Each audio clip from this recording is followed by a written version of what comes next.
All that is gold does not glitter. Not all those who wander are lost. The old that is strong does not wither. Deep roots are not reached by the frost. From the ashes a fire shall be woken. A light from the shadows shall spring. Renewed shall be blade that was broken. The crownless again shall be king. Hi YouTube, it's been a while. That was from J.R.R. Tolkien, and it has nothing to do with this video, I'm afraid. You may notice that we are not currently playing Ancient Domains of Mystery. I know, I'm surprised as well. I'm not actually surprised, I'm sorry. Instead, we're going to play some Slay the Spire, which is kind of like Ancient Domain of Mystery, except not really. I mean, you're exploring a dungeon, you can die, you loot, and you play cards. No, I think that was the part that's different. Slay the Spire is a roguelike, dungeon crawler, deck building, turn-based strategy game? I don't know, something like that. The point is, it's one of the best games of 2020, 2019, whichever you prefer. I think that was the early access release. And it is one of my favorite games of the last couple of years, which might be interesting to you because you might be wondering what I've been up to these last couple of years. Nothing much. Except apparently I am now a fan of Touhou Project, and I'm pretty deep into it. But I think I found a way to maybe bridge the gap between the roguelike channel that it used to be and the Touhou Project channel that's going to be in the future. That's what joke. I have no idea what this channel is going to be because this is the first video and who knows what the future will bring. Now that was that for a introduction. An introduction. See, I am well out of practice. I have to work on my English skills. Now, currently you're looking at the character selection screen of Slay the Spire. Those of you who've played the game, I don't need to explain it. Those of you who haven't played the game, as you can see at the bottom, I am currently on Ascension level 20. You start a game on Ascension level no check mark at all, and you have to unlock each Ascension as you go. So this, by necessity, cannot be a video for beginners. If you want one of those, I could do one, but there are plenty around. There are also plenty of videos around about all of the 4 official characters, the Ironclad, the Silent, the Defect, and the Watcher. I've beaten the game on Ascension level 19 with all of these. I have no idea at the moment if I've beaten Ascension level 20 with all of these. Since it doesn't unlock anything, I can't check here, and I'm not going to check anyway. Now, I like all of these. All of these are fine, but the reason Slay the Spire is the best, in my opinion, and I have nothing to compare it to. I've played a bit of Monster Train. I think it's not as good as Slay the Spire. Cue dislikes, cue angry YouTube comments, or maybe I'm just dreaming of a time when I had an audience. Better days, those were better days. Anyway, where was I? Yes, these are the other characters. There are lovely YouTubers who do tons of videos on these characters who are also much more skilled than I am, because I can unlock Ascension 20. Sometimes I even beat Ascension 20, but I don't do the spreadsheet thing. So you can watch Life Coach, you can watch Jorbs, those are the 2 names I know. But I'm gonna do a Touhou Project mod character introduction playthrough. Let's call it whatever you want to. Anyway, I'm gonna play as Reimu. Reimu Hakure is the main protagonist.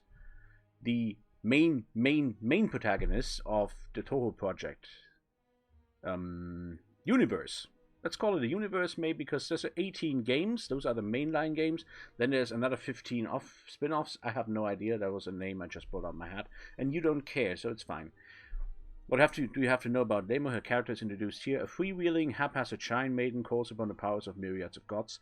This is a filthy lie. She calls upon the powers of 7 gods, called Kami, in this mod. I have no idea what the other 9,993 are doing, but there you go. And she also gains 1 flight at the start of each combat. This flight actually does work the same way that the enemy debuff flight usually works in the main game. Reimu, because she happens to be on the Touhou Project franchise and everyone in Touhou Project can fly, but Reimu can fly better than everyone else. How does she fly? Don't ask. Read a million fan comics or get a million theories. But that means she gets 1 flight at the start of each combat, and flight is a major part of what her mechanics are about. And now it's actually time to proceed to the first screen of the game. Again, if you have never played Slay the Spire before, I'm not going to explain everything. But I am going to explain anything that's... Why are you... I'm explaining stuff because that's what I used to do, and it's what I know. This is not Ancient Domains of Mystery, this is Slay the Spire, but it's still explaining. Hello again, yes, and I can choose one of the rewards. The first thing about Reimu I want to note is I don't think you can trade away the starter relic. There's usually a question of where it's a good idea, in general terms, to change out the starter relic for another. Not another starter relic, but for a boss relic. Because Reimu has many mechanics that depend on her having flight. Not having flight on the first turn is a major downside. And I don't think it's worth risking like getting something like Tiny House. It's not quite... It's somewhat similar to what the utilization of the defect, but I think not having flight is maybe even a little worse than not starting with the Lightning Orb. Also, I have a very good option right here. It's a random common relic. This is usually something that's useful. But take 15 damage to obtain a rare card of your choice is also quite good because she has a bunch of really good rare cards. But I like relics, so I have to take them. I get myself two random upgrades. The upgrade to Event Plus is quite good. The upgrade to Floating Plus doesn't do much for now, but eventually might do something. I'm never going to remove Floating because it's one of Reimu's key cards in her starter deck. The starter deck looks like most starter decks in Slay the Spire do. You got a set of strikes and defense. Work exactly the same as you're used to. Except there's a bug on strike. It doesn't have the flag checked, so it isn't actually a strike. And if you have strike dummy, it does nothing. I think I'm confusing that with another mod. Anyway, here are all the defense, and here is Duplex Barrier. The most complicated card, except it's not all that complicated. You have the Duplex Barrier side in your deck. You gain 5 block, so it's a beefed up defensive card, except it costs 2 mana, so it's not actually more efficient than the defense. But you get Destruction Wave, and it puts Danmaku Barrier, basically, in your discard pile. Danmaku Barrier is a damage spell, and since Reimu only has these 4 strikes, it's actually a major part of the early game damage. So, especially in Ascension 20, there are many ways where you have to like think through for different scenarios, look what is in your deck, and a lot of it is about when do I play Duplex Barrier, do I play Duplex Barrier because I want Danmaku Barrier, vice versa, and so on. You will also note they have Destruction Wave and Mountain Wave. These are 2 of the 7 Kami, are the Kami of Destruction and the Kami of the Mountain. Mountain Wave pumps your blocks, Destruction Wave pumps your attacks, but only if you get the Kami to Advent, and let's just keep playing because that's gonna come up anyway. And we really need to get this train rolling at some point. Now, let's see. We're gonna pick, as usual, the pack with the most elites, and then we're gonna die because that's not something you're supposed to do in Ascension 20. But there are ways.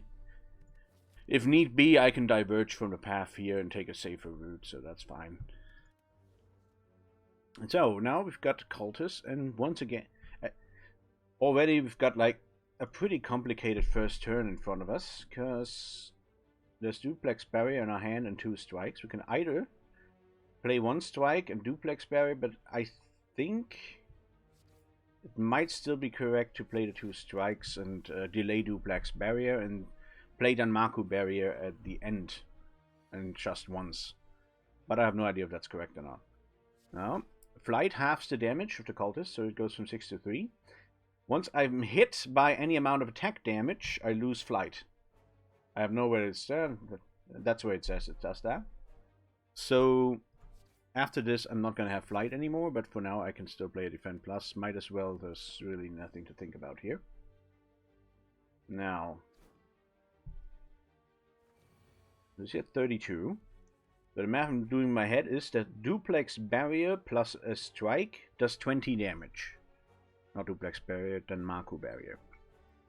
So if I go...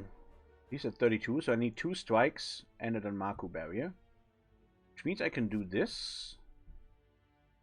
And this, for example... Ah, I see. So I could choose to take 1 damage and play the duplex barrier to get Danmaku barrier in. But I'm gonna need 2 turns regardless. I can also play floating defend, take no damage. But then duplex barrier will stay in the deck. So I currently... Next turn I'm gonna play a defend plus. This guy's gonna do 16 damage. So if I play a defend plus and a defend and a strike, that blocks 13 and take 3. And then he's in range for the Mako barrier plus strike. So I'm actually gonna play duplex barrier here. In the hopes that after that I pull a hand with both the Mako barrier and strike and I can finish him off. I'm gonna have to do that because he has 26 HP and I can only at maximum deal 20 damage per turn, so I have to take this damage to strike. Usually I don't overthink that much in Slay the Spire. What you won't see me do, I've mentioned this before, maybe, is get out a spreadsheet and actually like figure out what a correct play is. And here I got unlucky, I didn't pull the Mako barrier. There's basically a 50-50% chance. And I got unlucky another time, I also didn't pull floating, which means best I can do is this. And take another 8 damage. That's just unlucky, I think the line was correct anyway. If I have floating, I can half his damage, and I can block my way out of it. And if I have the Mako barrier, he would have died on the very turn, so that's unlucky. But I think I played this combat correctly. Feel free to disagree in the comments. You won't, probably. Maybe if I dare you to do it, you won't do it. But if I say, well, nobody's gonna put it in comments, and you also won't do it because that's silly. And I should have probably looked at those cards more closely, but I picked a Prosperity Prayer because while it's not a skill, it's gonna give me an attack, and you need attacks. You need a bunch of attacks. It also adds Destruction Faith, and one thing I've found on Ascension 20 is you actually do have to figure out at an early stage how to get strong enough to beat many of the bosses, because it doesn't happen automatically just from picking the best cards. You already have to establish some sort of synergy thing. Now, I can draw 3 with a floating, but there's no point, because I don't have really better cards in my deck. Definitely playing Duplex Barrier, that's going to prevent all the damage. I think 6 is half down to 3, and this guy attacks for 6, so it's exactly 410. And I'm gonna kill this guy first, because he can buff himself. And we gotta trigger the shell. Can't just rush them down. Okay, taking 14. Now this has, as you can probably see in the tooltip, a 50-50 chance of being able to kill the red louse. But I can also take no damage at all by just playing all of these defense. And I should have something better next turn, when they're not attacking. Because I really don't want to take even more HP damage after a very disappointing first fight. Now this is perfectly decent. I think the best thing to do here is actually to soften this guy up to get the shell off. And also I'm gonna get myself flying by playing floating. Floating is a card that gives me flight if I don't have it, and if I do have it, I draw 3 cards. This is a great starter deck card because it does something very, very important in the beginning. And in a late game, when that's not quite as important anymore, it's a card draw spell, and you don't usually have one of those in starter deck. It allows her to basically worry a little less about card draw. But it's kind of marginal, I have no idea. Half of this is just me assuming things. Wait. So like this, and then strike, and... Well, if this is a worst luck, so I have to play it first, but it's what... But it was the best possible Omikuji. Like, these are fortunes that are, like, part of a Shinto faith, and, you have no idea what kind of fortune you pull, but... We've got excellent luck in our career. Reimu has it. I don't. It's a story of... a very, very sad story. Not the right place to discuss that. And what do we have here? Now, this is... We've got the instant dimensional rift. A skill that does damage in a kind of roundabout way, and it builds Thunderbolt Faith. Which is not super awful. The problem is you want to do damage, but you don't really want it on a skill. Because that's going to make the Gremlin Knob very angry. So, if I'm not going to take that, I might have to take the Maku Millionaire. A card that looks amazing if you don't read very carefully. Because it says 0 and it says deal 30 damage, and if the stuff that was in between wasn't here, it would be amazing. As it is, it's a very interesting card, because you're gonna spend a lot of gold if you want to, like, really abuse the fact that it's 30 for 0. But you can also, like, pay the 3 mana you get in Act 1 and just pay 10 gold, and it's gonna do a ton of damage anyway. So you have the control of how much gold you're gonna spend to play it. Problem is, you're always gonna spend some gold, except if you upgrade it, and then you can play it for 3 and not spend any gold. But at that point, you've spent an upgrade on a card that is terrible once you're out of Act 1. It is awful. I can't understate that. It is so awful. I hate it so much. But I think it's the correct pick, so let's go with that. I'm not gonna upgrade it though. I mean, I'm gonna play. If I'm gonna play it, I'm gonna spend whatever money I have to spend, and if I can afford to not play it, I just won't. So that's that. Okay, so this is a strike and a duplex barrier. That's the only thing that makes sense. Because I need a duplex barrier to beat on Maku Berry so I can do damage. And this is the problem with the Maku Millionaire. I look at this and I ask myself, do I really have to play it? How much HP I'm going to save by playing it, as opposed to playing 2 strikes, letting him buff up, and then he's going to be at 28 health. And I have no idea what it happens. Because if I'm unlucky with my draws, I could either win handily or just get completely bummed up the board. Whereas if I just play the Maku Millionaire now, I spend 10 gold, but I have an excellent chance of ending this fight without losing any HP. And so probably the correct call. 10 gold isn't that much.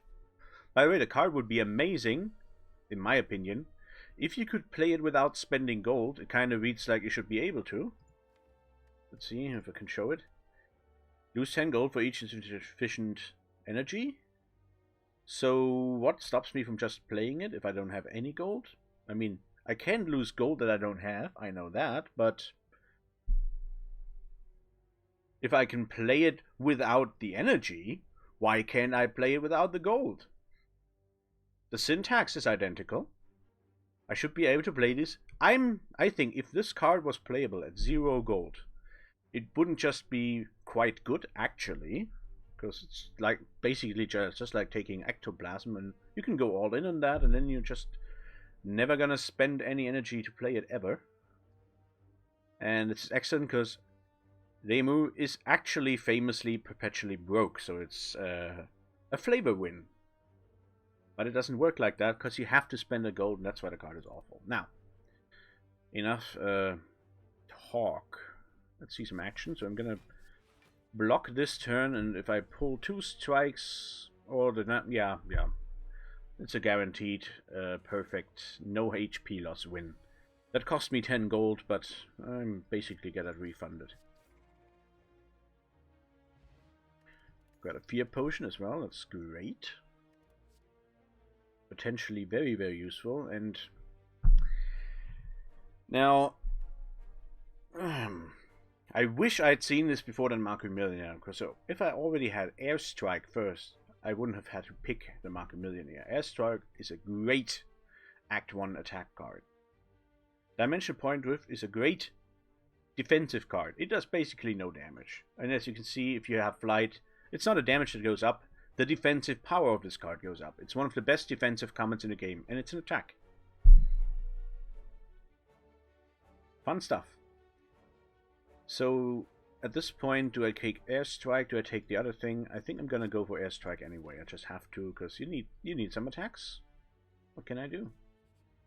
I'm gonna go to question mark. Let's see what we pull from this. It's a Regal Pillow, and I'm facing a choice whether I want the Regal Pillow or whether I actually don't want the Regal Pillow and take the Sapphire Key, because I'm gonna smith at every campfire in this game. And I think the correct choice is to take the Regal Pillow. I am not sure, but I kind of have to like opt for safety in this case. I have no idea what's gonna happen now. If I like pull 2 more of these Sapphire... Oh, great. This is one of those hallway fights that is tricky as a gamer, because Flight is very bad here, because it only halves one of these tiny little attacks, so it only prevents 3 damage right now. And I can't stack it with floating. So, unless you have one of Reimu's very, very great AoE attacks in common, specifically one that's called Expulsion, this fight can be difficult, but if you have Expulsion and you have it in a starting hand, it's the easiest fight that you can have. Here it would kill everything except this guy, and I would play a strike and it's over. So what I'm going to do here, I'm going to play the Prosperity Prayer, because 2 of the possibilities, it's a 50-50 of being able to one-hit kill one of them. I got that, I got that. So I can play the carrier Omikuji, and I can play strike, and I've gotten rid of 2 of those, and I'm taking 3 damage, and that's probably the best it could go.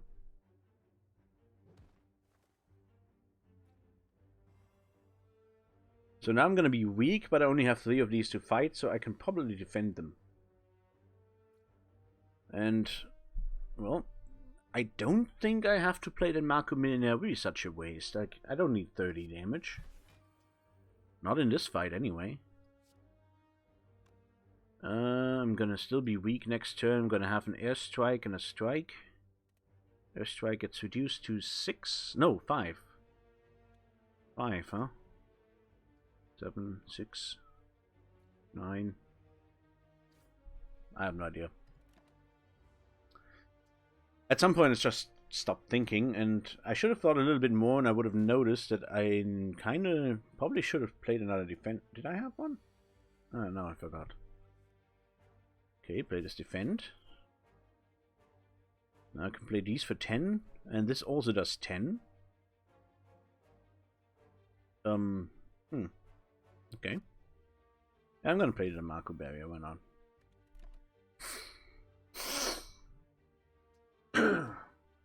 Sorry.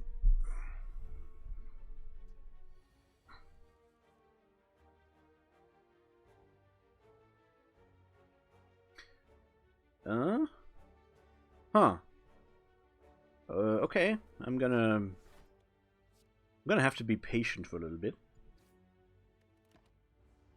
Now, this doesn't even dodge all the damage, because Flight only halves once, so I'm taking 2.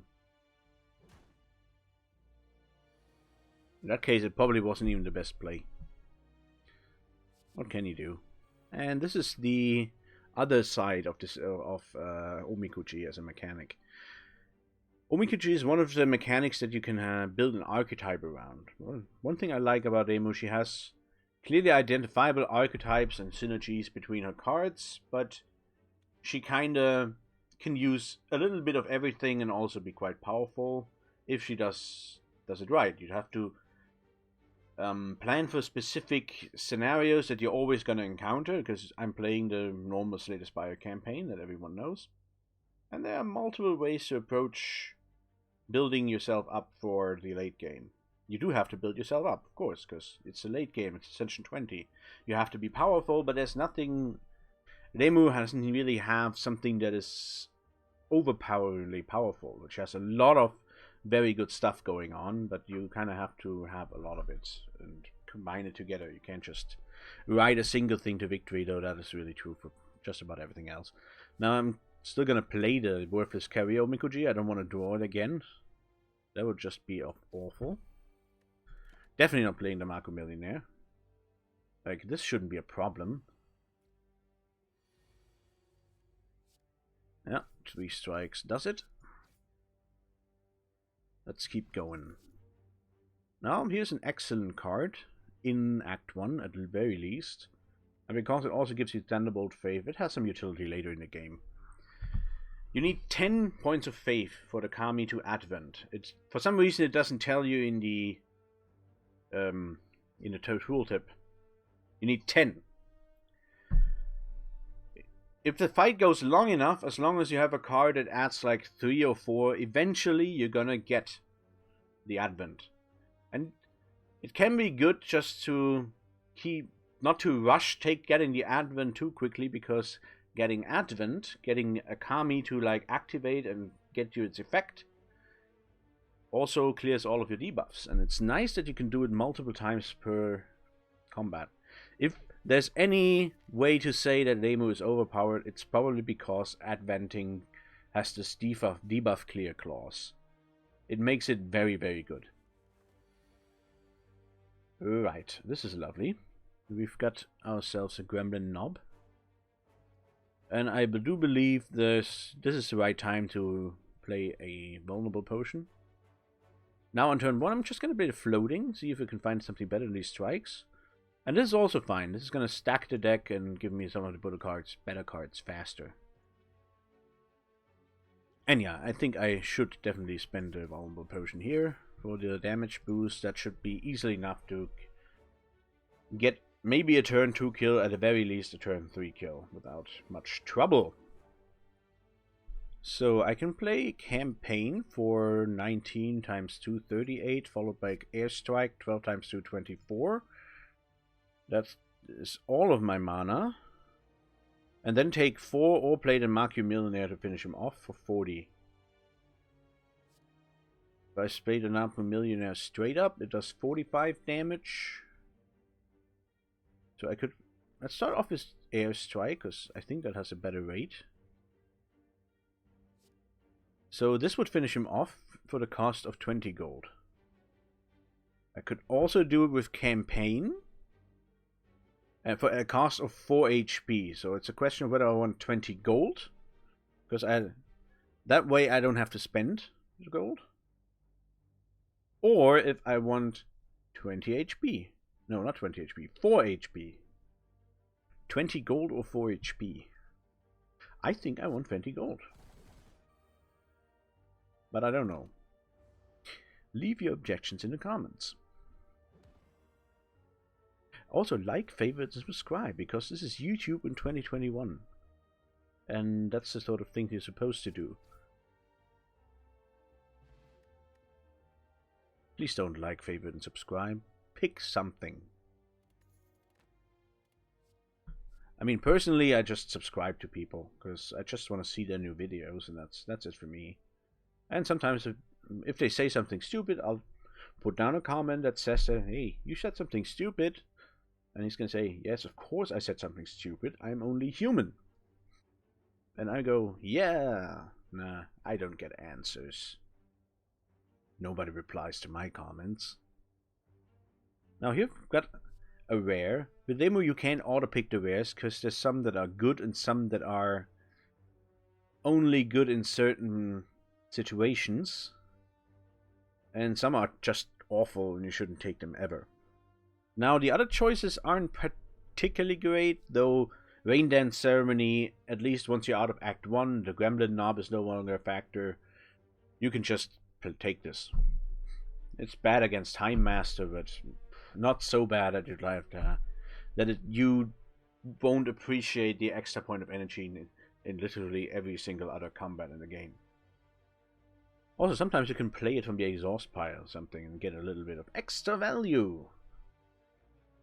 Cautionary Border is a funny card.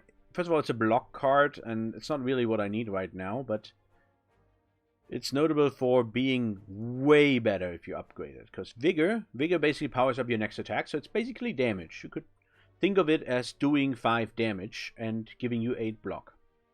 That's kinda okay, but usually you actually want a dedicated block card that does a good amount of block, like 12.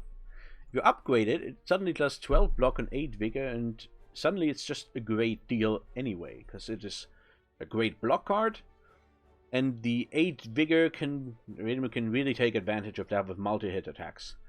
But because it's only really good if it's upgraded, because it has a ridiculous upgrade, I'm not going to pick it here. So it's a question. Do I take the Spirit Medium form? The problem with this card. Eventually, you're going to have all 7 advents, and you're going to be super powerful. But it is so slow. This card has never worked for me if I picked it in Act 1. As sad as it is.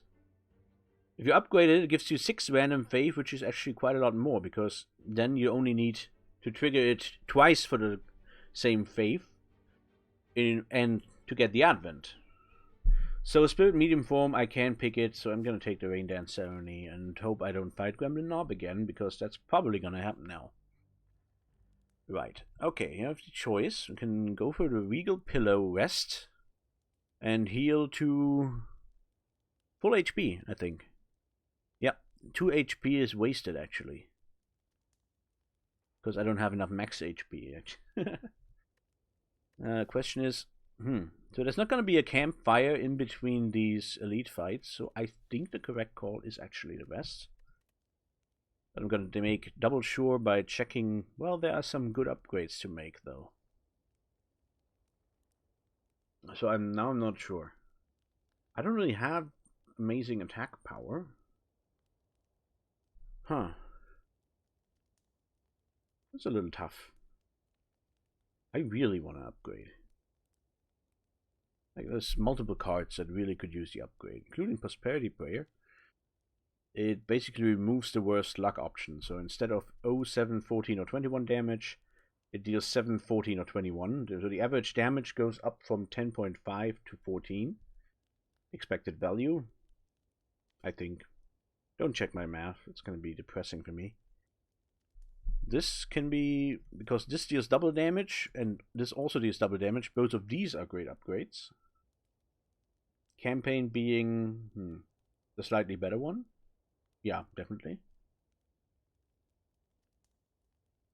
I think I'm going to upgrade the campaign and just see what happens. But it's probably wrong. I probably should heal. Who knows? I'm probably going to keep playing demo until I win at least once. But I kind of have to upload this one because I did this very, very unsubtle introduction in the beginning. And I don't want to redo it.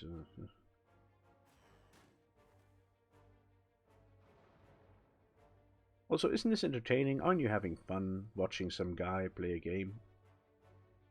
I hear that's all the rage. Okay, so this does 34 damage. So this and a strike cannot kill this guy. It definitely kills this guy dead. And if I do this and also play a defend, I only take 2 damage this turn. And I'm gonna have one of the sentries taken out on turn 2. Which is hopefully good enough. Luckily I have the Swift Potion, which is actually quite good in this fight, specifically. Okay. So I think I'm gonna play Duplex Barrier. I can play, spend 20, play the Mako Millionaire. After this, it's gonna get dicey with the draw piles and such. Yeah, this isn't really useful in this combat. It's a nice relic, I think. Especially in demo, because she does have a lot of good skills. It's not impossible to play turns without any attacks at all. Prosperity Prayer, strike, the Mako Millionaire for less gold. I think I'm gonna actually try the Sturdy Prayer. I got lucky. It's a 21. On whom? Reduces this guy to 18. 18 is, I think, a pretty good number. Reduces this guy to 21. Also an okay number. But I think the 18 is probably better. And now I can play this and pay 40 gold. There's gonna be so many elites after this, so I think I'm gonna spend the gold because I'm probably not going into a shop. Yeah, I think I'm gonna go down the elite route, so I'm not gonna go in a shop. So this is probably the right time to pay 40 gold to do 30 damage. I keep underestimating sentries because you don't realize just how much worse they get at Ascension, what is it, 18 with the extra so-and-so.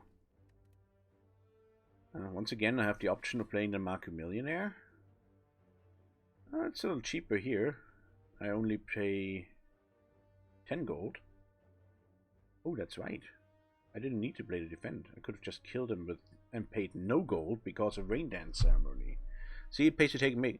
That's why Rain Dance Ceremony is probably a better card than it is for me, because I always forget I've played it. I'm gonna spend a 10 gold now to finish him, this guy off. But it's subtle, because the drawback, you don't notice the drawback of the Mako Millionaire at all in the first act. But eventually, you're just not gonna have as much stuff as you would if you had gold instead. This is another one of those car hands that has 3 skills, and you have to figure out which of them actually does the most for you, or if you have to just skip because it's still Act 1 and you don't need skills in your deck. I'm gonna opt for the Love Prayer because it's not terrible.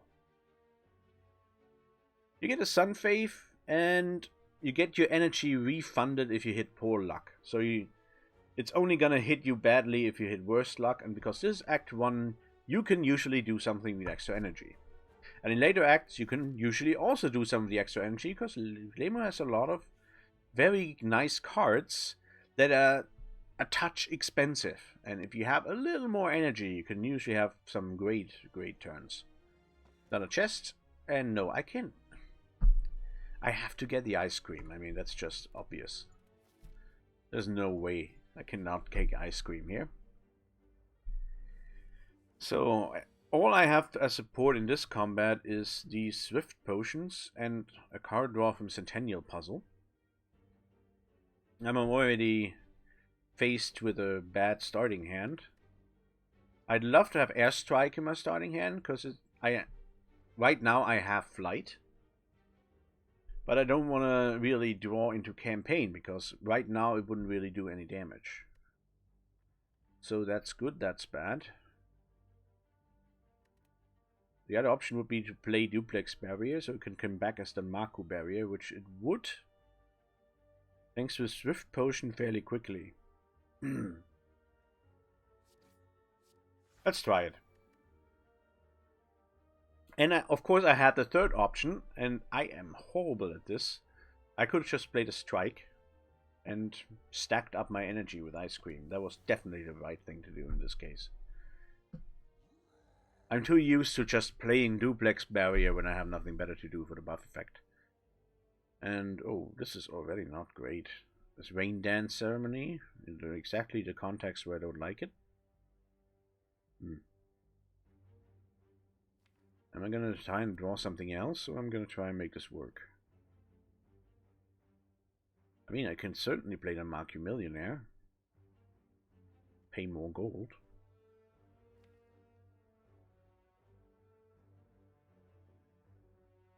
I'm going to drink one of the potions. Love Prayer. These are kind of awful draws. Okay. Okay, so next turn I'm going to have Airstrike without flying, and I'm going to have Campaign for 34. So that's at least 42 damage. Yes. And probably a little more. So if I played a Mako Millionaire here, hit him to 54.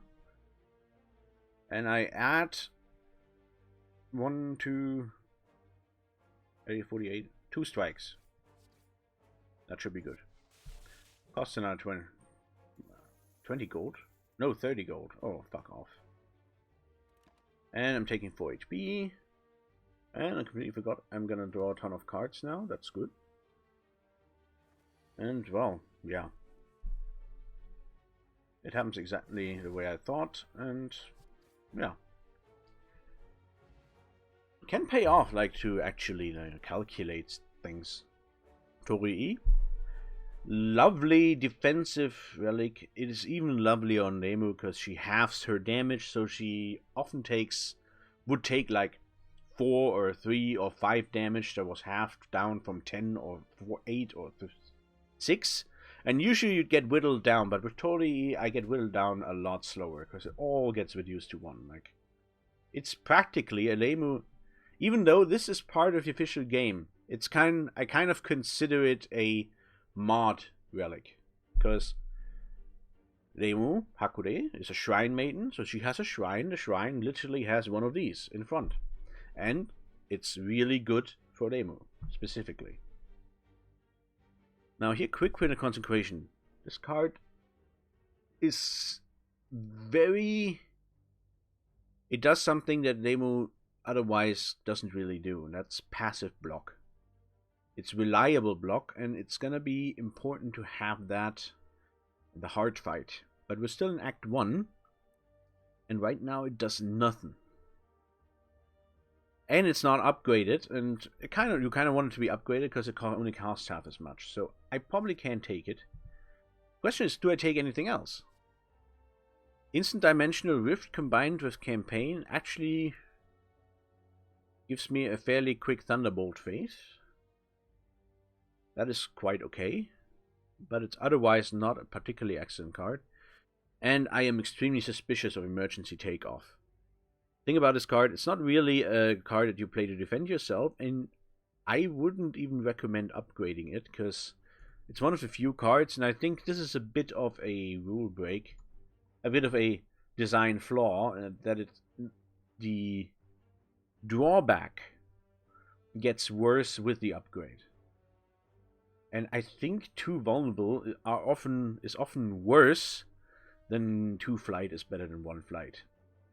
But that's neither here nor there. I don't usually take this card at all. I haven't really had good experience with it, but maybe someone else is going to disagree. It does have the advantage that it lets you stack flight, but the trouble is, if the enemy is attacking, you already have flight. Now you could stack flight with this, but now you're also vulnerable, and that basically makes the flight debuff half as effective or something. Because now the damage is increased and then halved, and I haven't done the math, but you'd still take like 66% damage instead of 50%, and it's just not worth it. I think I'm going to take the Instant Dimensional Rift, though. It does do damage, in a way. Right, so this is a mod event. You have 2 options. You get the EMA, and you get another relic that for some reason it doesn't show here. I don't know. The problem is, poverty is an awful, awful curse. You lose 20 gold every combat. Eventually you're not going to have gold. Because of that, I usually take the EMA, because it is a very good relic. You can't, like, if you read it, starts your combat, choose and remove 1 card from your deck. Have 2 parts put in your hand, reduces cost to 0. It does 2 things. It gets you a card that you don't want to see in your starting hand out of your starting hand. That's the first one. If the card is, it gets you a card that is very expensive, like costs 3 energy, puts it in your hand on the 3rd turn, and it's free. So if it's a fight that's gonna go long anyway, that's just excellent. And sometimes there's a card, another type of card that you want specifically on the 3rd turn because of the way the combat usually goes. For example, with Demu, and I'm gonna fight Slime Boss, I can use Ema to get a massive attack in my hand on turn 3. If I plan on trying to beat it down as big as possible in the first go around. The thing is though, with Demu, you don't really have to do that because you have flight. So you can actually tank the first cycle of the Shrine Boss and try to finish it off on the second cycle. Problem is, you're gonna get a lot of slimed cards in your deck this way, so it's probably not as good as it looks. I also notice I don't have an AoE attack right now, and that's not good if you're gonna fight Slime Boss, so... either way, I think because there's no way really to quickly get rid of the curse, I definitely have to take the Ema, and of course the Ema is easily worth 60 gold. It's just not a question. We come to another fight against sentries, and because the first ones were so easy to be defeated, these got upgraded with 2 strength. That's probably one of the worst things you can get for the sentries, honestly. Now, this is the Ema choice. Always a useful choice. Now in the third turn, only one of them is going to be attacking, and that's the one in the middle. So, turn 3 would be an okay time to have something like the Maku Millionaire, maybe Prosperity Prayer, maybe the Grand Interdimensional Rift, but... It's also going to be a hand where Love Prayer is probably still going to be useful.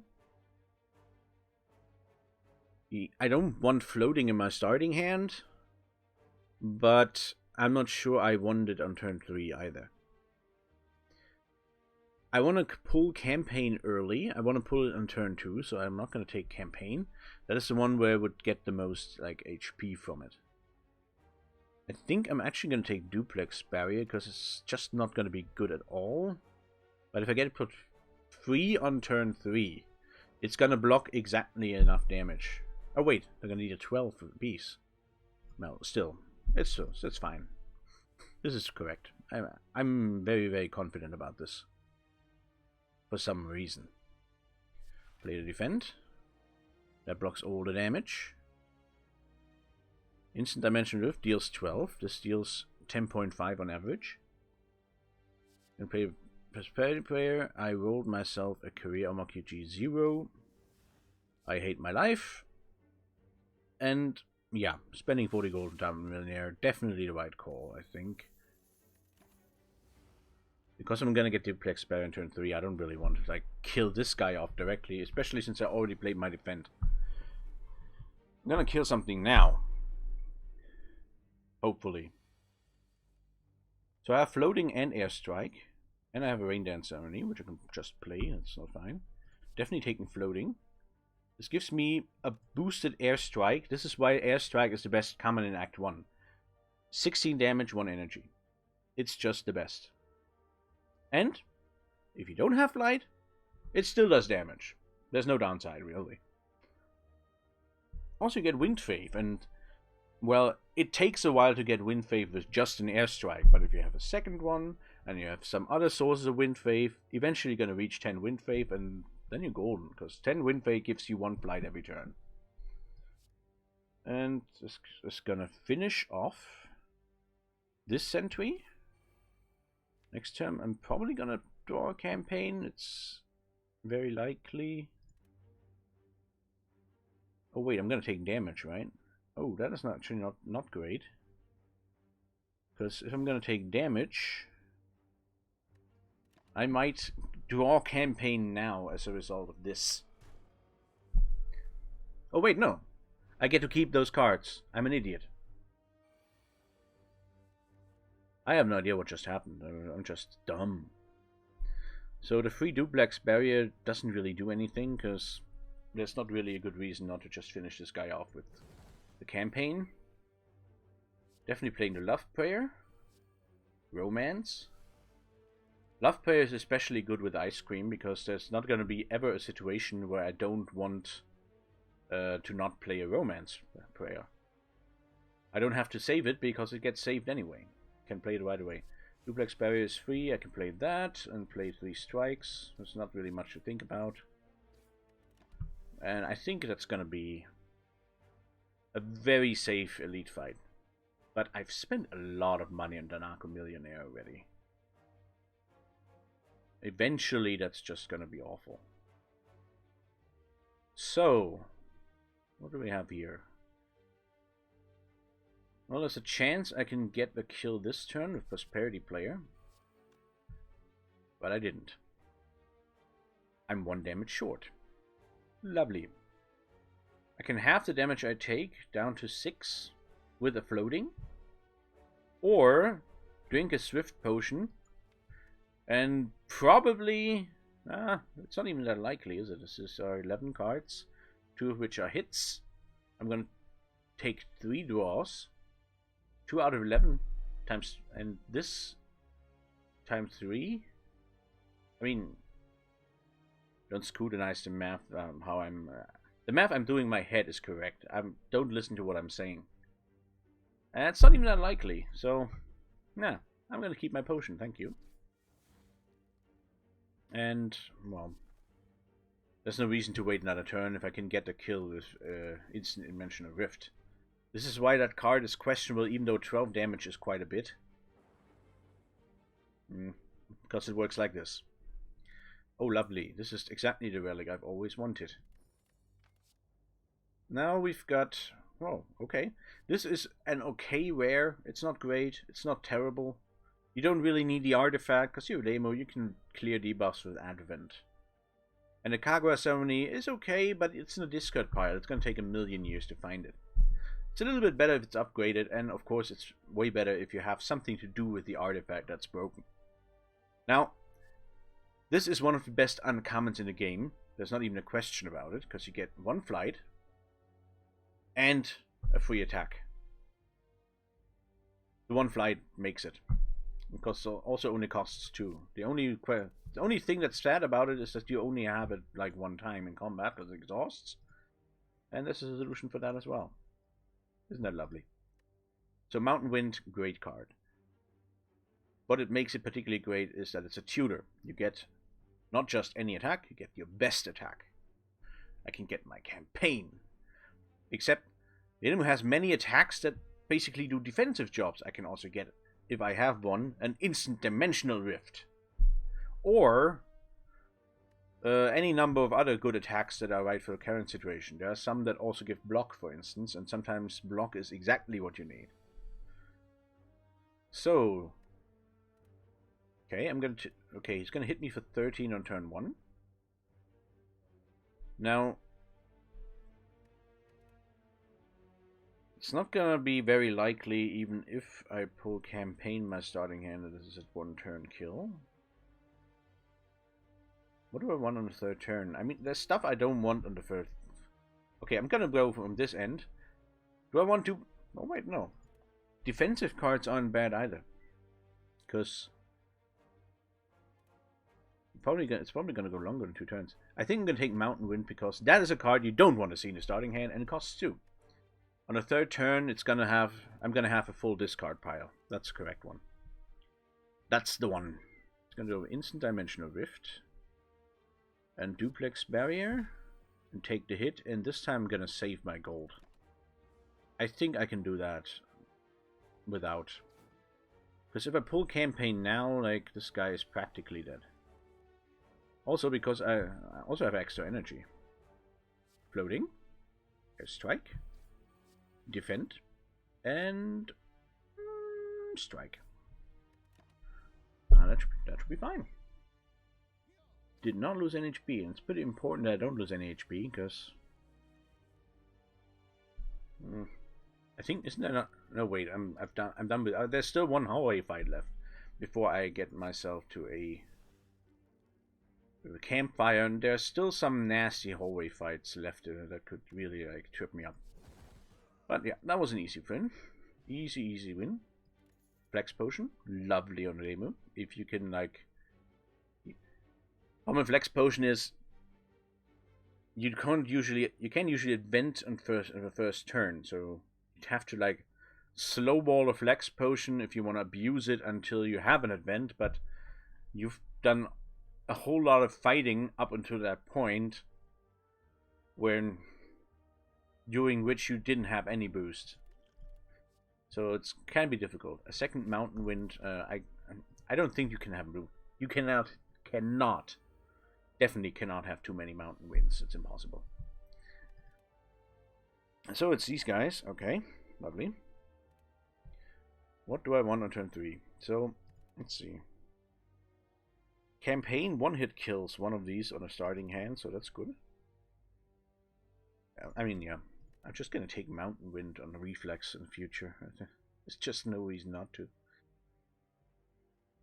And so I can exactly defend my way out of this, which is kind of uncool. Because this is gonna be hit for 3, hit for 9, and I'm gonna get hit for 1 because of Touhou E. I mean, that's okay. If that happens, it happens. And I got the bad luck. Lovely.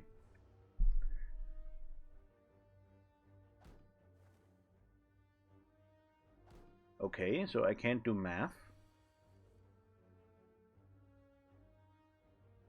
Wait. But I play 2 defense. Makes 10. 3 and 6 is 9.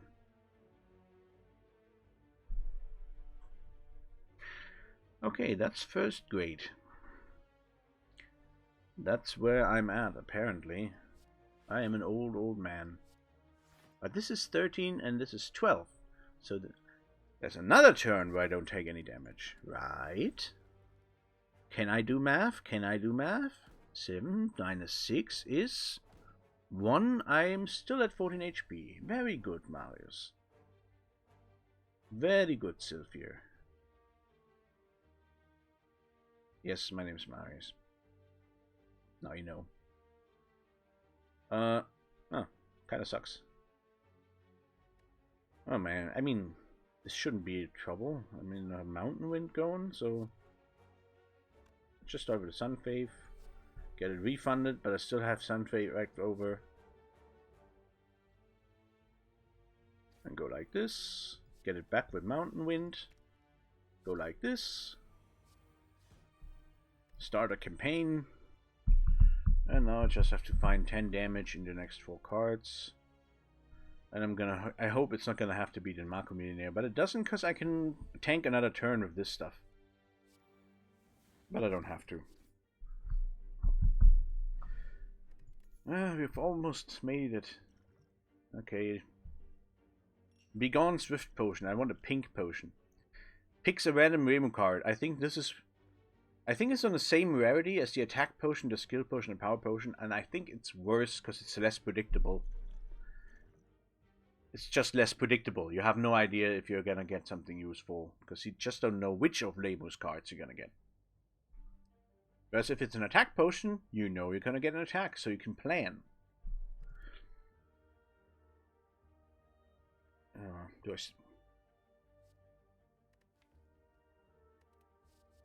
actually a case for taking another airstrike. Because I think it's probably useful against the slime boss. I'm gonna go for it. Yin Yang sign to the left, I mostly ignore it because you have to have a very specific type of deck for it to be useful. Namely, one that is focused on debuffing, and I don't have that at all this time around. Which is sad, kind of sad, because it's one of the most fun archetypes where she just keeps throwing debuffs on the opponent and watches them die, and she doesn't take any damage because one of the debuffs they can get is minus strength. It's quite lovely.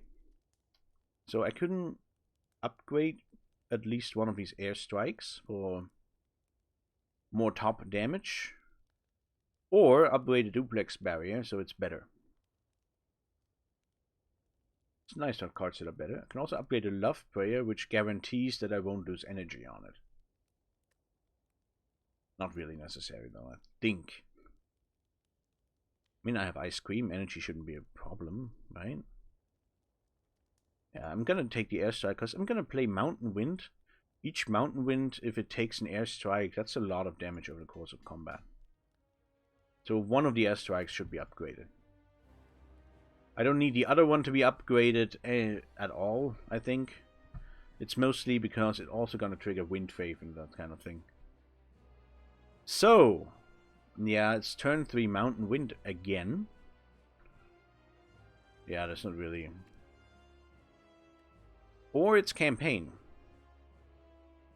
Hold the phone. Campaign. Yeah, problem is... Oh wait, yeah, it's gonna be free, right? Yeah, turn 3 Campaign. It's fine. I don't need to kill him fast. Okay, now I have the option of either going Airstrike again, or already playing Mountain Wind to play the same Airstrike I just played again. That does a little more damage. But I can also get the damage from the strike. I think I'm going to go with this, because I kind of want to keep the Mountain Wind in my deck, because it's going to fill up with slimed cards, so you kind of want to... a bunch of non-slime cards that are left, so you aren't quite as likely to draw all of them at once. This is perfect. I don't have... Oh, well, I mean, I have Ice Cream. So next turn...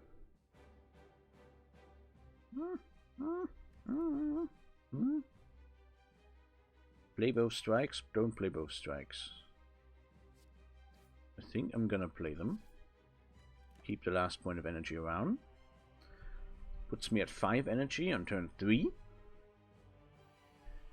I'm gonna get attacked, and I'm gonna have Campaign in hand. I'm gonna play Campaign.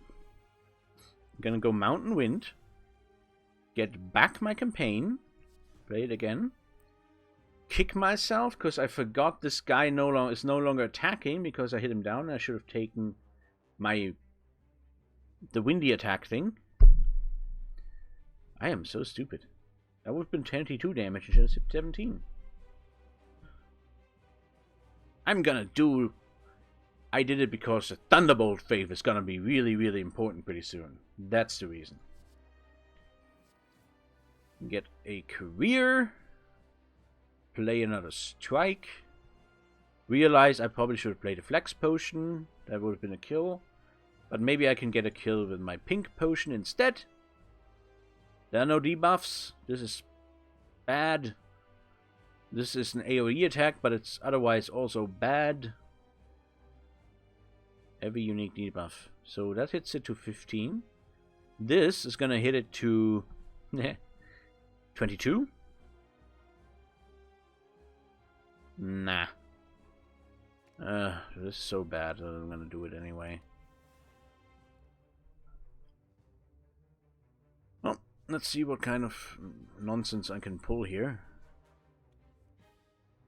I mean, yeah, this looks okay, doesn't it? A floating that draws cards. I've Love Prayer for energy. Okay, I got myself some energy.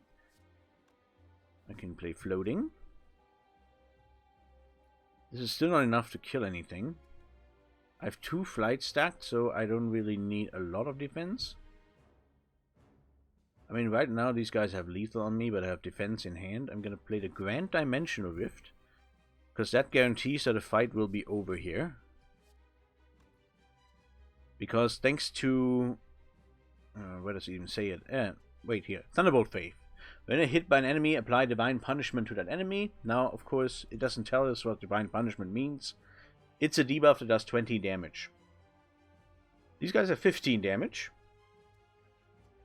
You can do the rest. I also could have played Yin Yang Orb, like hit this guy to... whatever. That's fine. I'm gonna lose 1 HP in this combat. That is actually just fine. Tori is a really good relic. And they're done. So, we made our way through Act 1 and we have no money. Welcome to the Mako Millionaire. Also, welcome to this rare selection. This card is a little complicated. But it basically does what it says. You don't take damage next turn. And you also skip that turn. So you're gonna spend an entire turn doing nothing, but it's gonna be the next turn, and you have no idea if that's good or not. But also has retain. That's okay.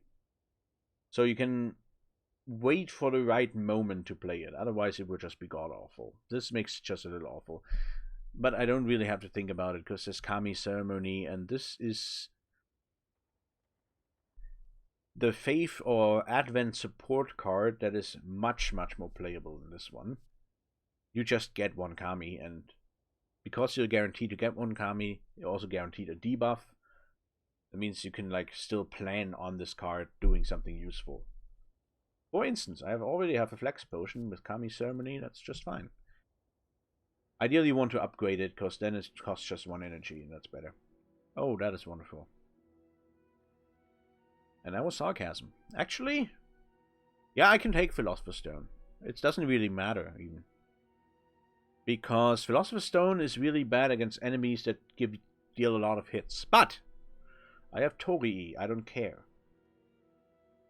So yeah, I think I can take Philosopher's Stone.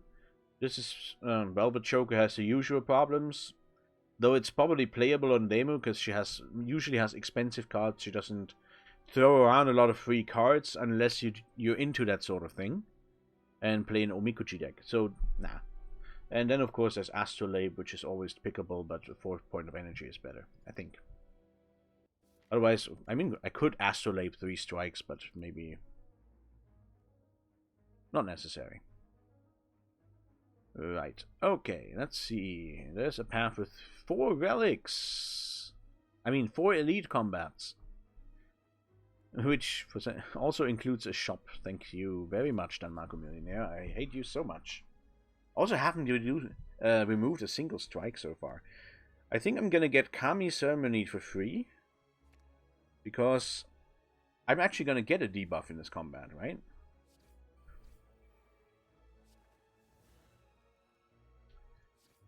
Play this. And save my energy. I have Ice Cream.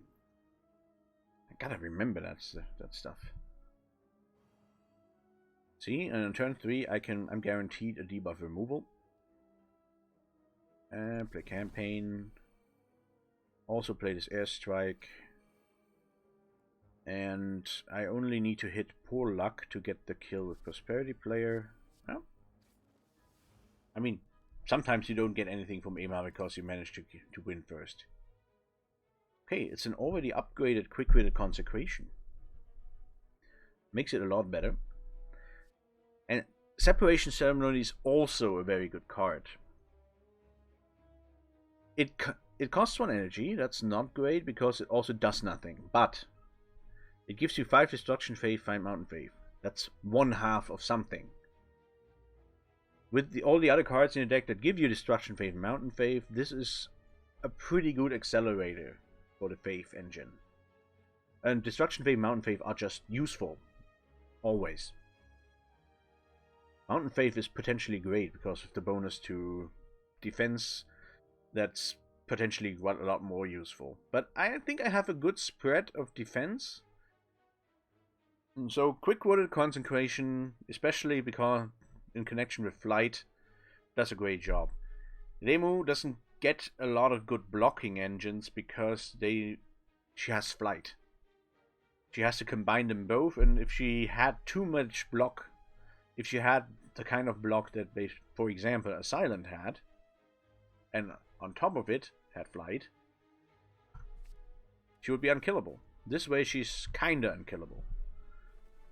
Now this is where being Remu and having Torii makes the biggest difference. If you have Torii, you can probably take Philosopher's Stone on sight, because the thing that would usually punish you for taking Philosopher's Stone in Act 2 is birds.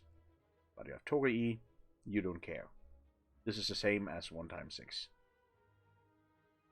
Which is not true, actually.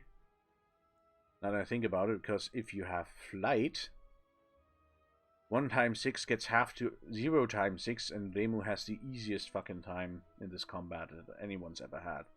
Now it gets half to 1x6, and she has to actually like think about stuff. So, no, it's still gonna work. It's fine. It's gonna be fine. Turn 3, Mountain Wind.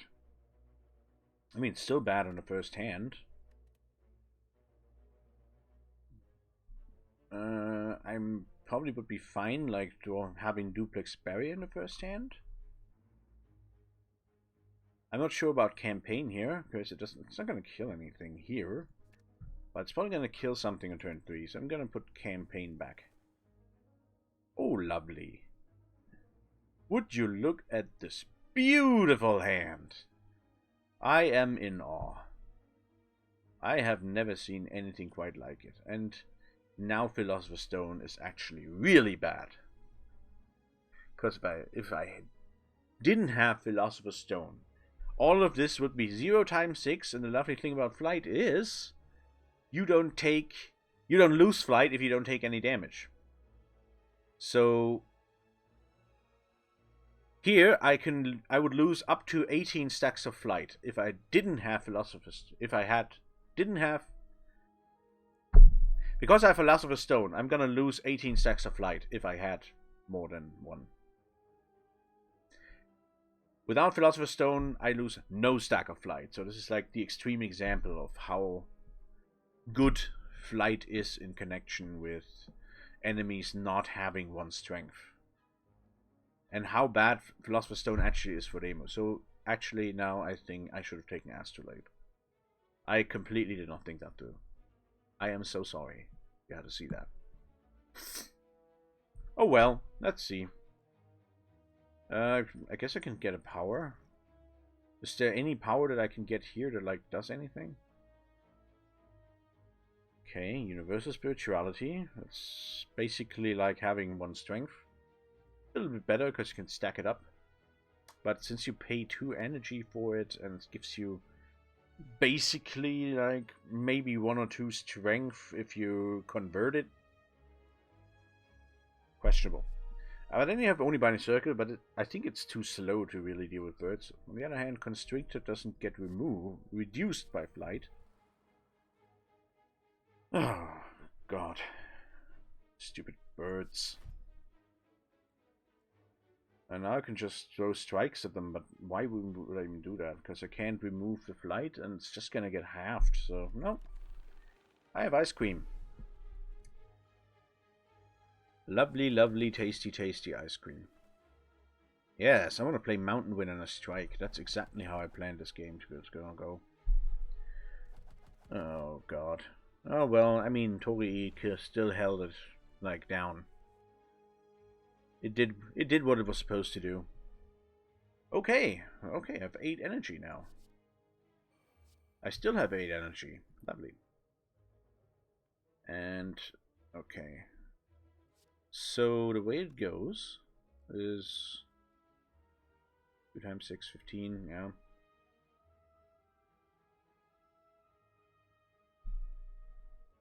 I mean, don't I just, like, go like this? Air Strike.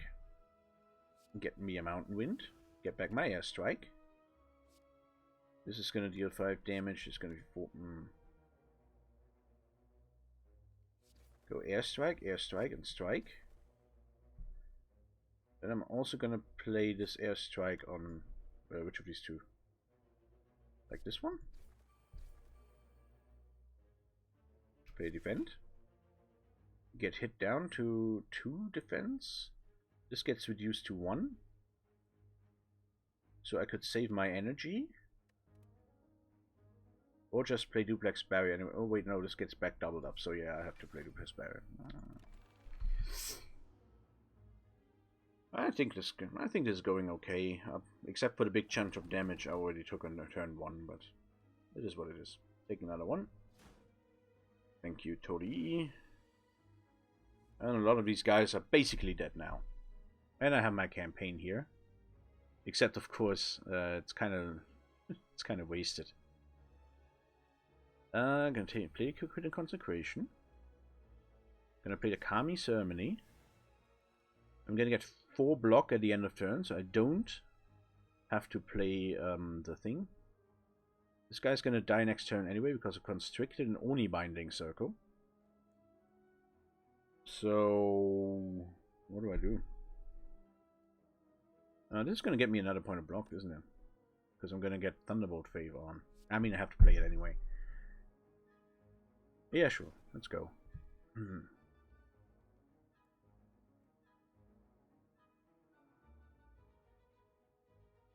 No, keep my energy. I have ice cream. Don't even know if I'm gonna spend it. Oh, I want the Mako Millionaire to be gone. Because if you don't want to play it, then it's just like having a curse in your deck. It's just awful. I think only Binding Circle did a good job in this combat. I kind of underestimated that. And I got my campaign, and that's lethal. Okay, this is, again, kind of interesting. Bind, and especially an upgraded Bind, is a great card to have, but you only need one copy. Upgraded Omikuji are very... Normal Omikuji, like, if they're bad luck, then it's just bad luck, and you have to, like, play them and eat it. Upgraded Omikuji have both retain and upgrade their luck every turn you keep them in your hand. So eventually they're going to be good. But the retain is even more... The retain makes them even better, because now, when you get a safety Omikuji that gives you block, you get to keep it in hand for when you actually need it.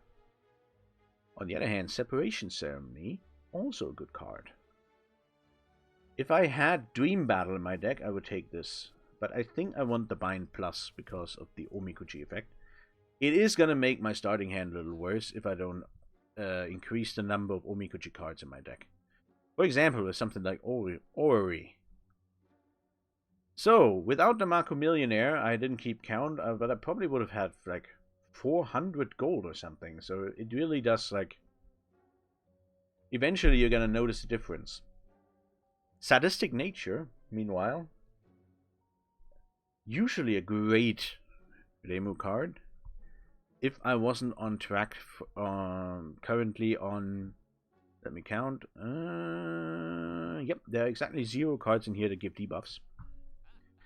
Except for Thunderbolt Faith, which eventually becomes the Divine Punishment debuff, and I don't think Sadistic Nature is going to make a huge difference there. And it costs 188 gold, so I can't do... I mean, I can do it that. And I can't even afford a card removal if I take it. Whereas I can afford, if only just, a card removal plus Orrery. I think I'm... Yeah. Gonna take Orrery. Okay, this is not excellent. I mean, Expanding Barrier is kinda okay. Okay, I'm gonna skip this for now. Let's see what is in here.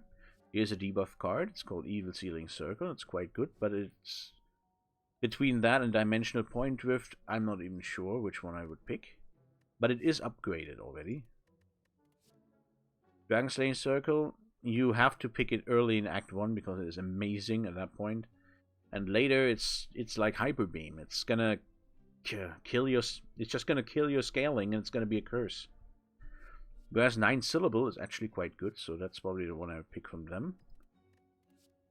Here we get, well, Prosperity Prayer. Now that I have Bind, I can like go harder on these Omikuji cards. It's like they're upgraded, even though they're not even upgraded. And I don't even need to upgrade them, because the only thing the upgrade would do is make them not worst luck. But if they're going to be upgraded Omikuji, it doesn't even matter if they're worst luck. I could just not play them. By the way, this card is... no, wait, no, Intuition is okay. I think I underestimated because Scribe 4, you are just down a card for the turn you play it. It's card disadvantage. But the selection probably puts it over the top. And it's kind of usable.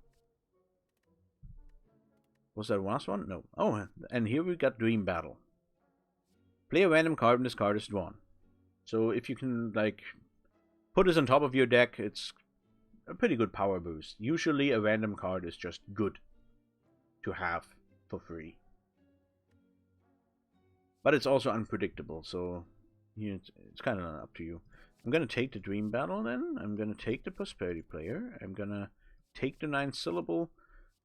And this is still difficult. I think I should have an evil sealing circle in my deck, especially if it already comes upgraded. Oh no, I wanted to think about it. If I take. Okay, and I'll now also have this card. I only wanted to point at it. I wouldn't want to actually take it. It's so stupid. Oh wait, this isn't even the shop. Oh wait, I wanted to remove a strike, so let's just do that. Phew, almost forgot. Nothing up here is super interesting. Kishin's Flame, not bad. Also better if you have like Oni Binding Circle, where you have a lot of non-attack damage to double. Extra campfires, extra elite. I mean, it's gonna be a useless shop, but maybe I get a pile of gold in this question mark encounter. Nope. I'm gonna... I'm currently on 3 strikes. Replace them with 5 bites. Because of Regal Pillow, I'm still gonna heal a lot on campsites, even if I have low max HP. Because healing Regal Pillow gives you flat. What does it put me to? 42, so I wouldn't even lose HP. On the other hand, bites aren't really much better than strikes. Or are they now? No Molten Egg.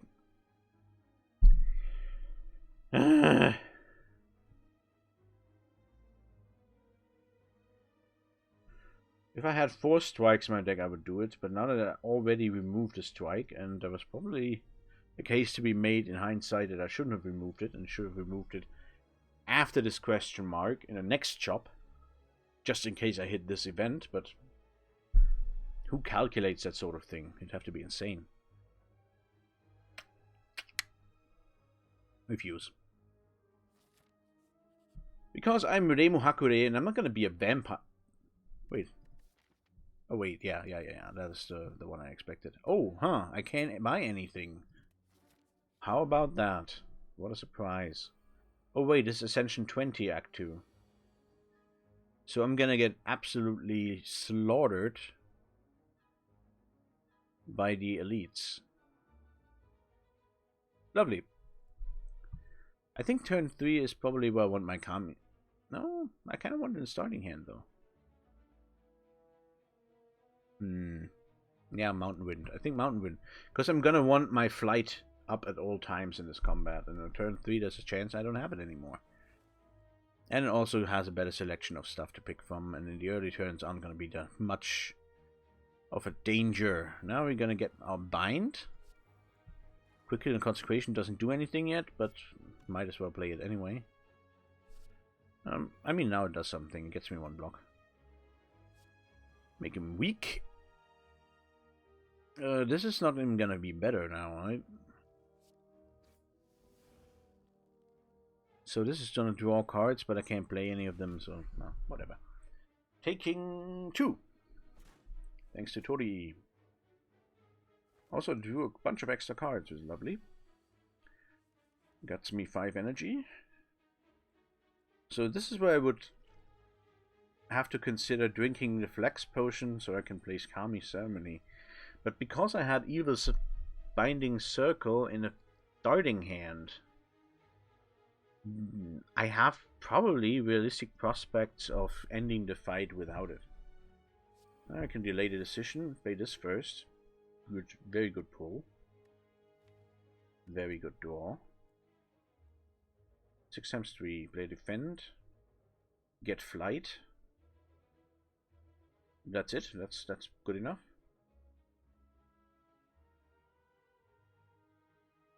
I'm actually not going to play Kami Ceremony at all. I'm just going to do this. And do this again. And do this. Keep this in hand for the upgrade. Because there's going to be another turn of vulnerable. I don't take any damage thanks to Quick Wit of Consecration. I have a free Mountain Wind. That can get back to Airstrike. Play Airstrike. Play another Airstrike. Okay. Play Love Prayer for energy. Play 9 syllable. Now I don't have the gold to play the Mako Millionaire, interestingly. Though, funnily enough, I can just hard cast it for 4. And that finishes off the combat. Okay, I didn't have to spend my Flex Potion. Entropic Brew, so it's probably about time I spend a Flex Potion eventually. Bottle Tornado could be very interesting. There's probably a power card I want in my starting hand. Oh, I have 2 power cards. One is already in my starting hand. I don't mind having Quick with the Consecration early. That's probably good. On the whole, that's probably a good thing. I want my Clean Ceremony. Emu doesn't really need it. Do I want my Safety Prayer? I think I want the Safety Prayer, actually. Because, yeah, I'm good at Omikuji.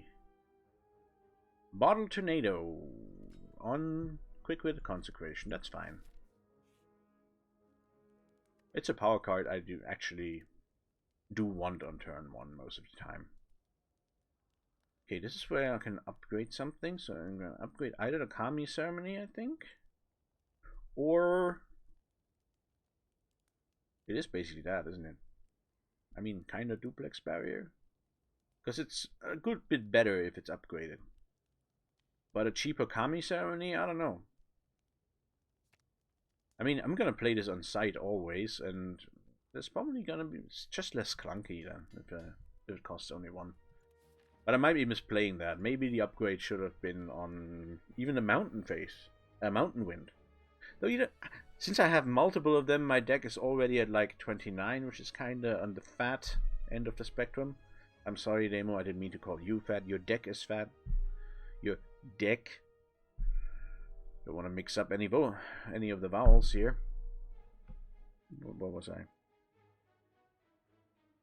Yeah, it's kind of late.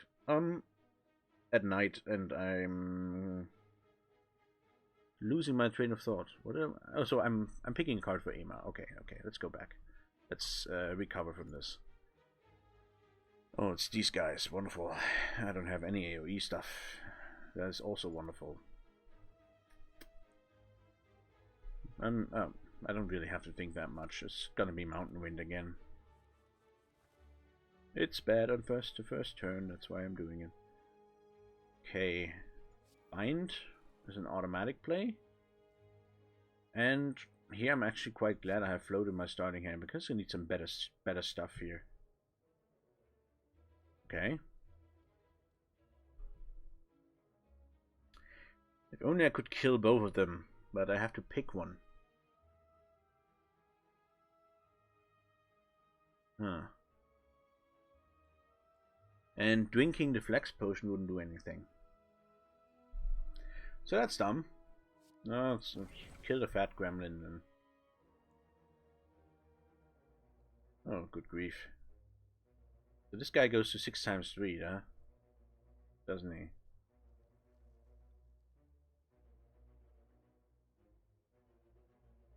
This is gonna get me 1 block. That does nothing. Get me 7. That prevents a little bit more damage than Quick Witted Consecration, but I don't think Quick Witted Consecration is going to do much in this fight, because I'm going to get chunked for so much damage in the long run. Yeah, this could be the end. It's probably going to be fine. Actually, it's definitely going to be fine. This is a big turn in the making. Love Prayer?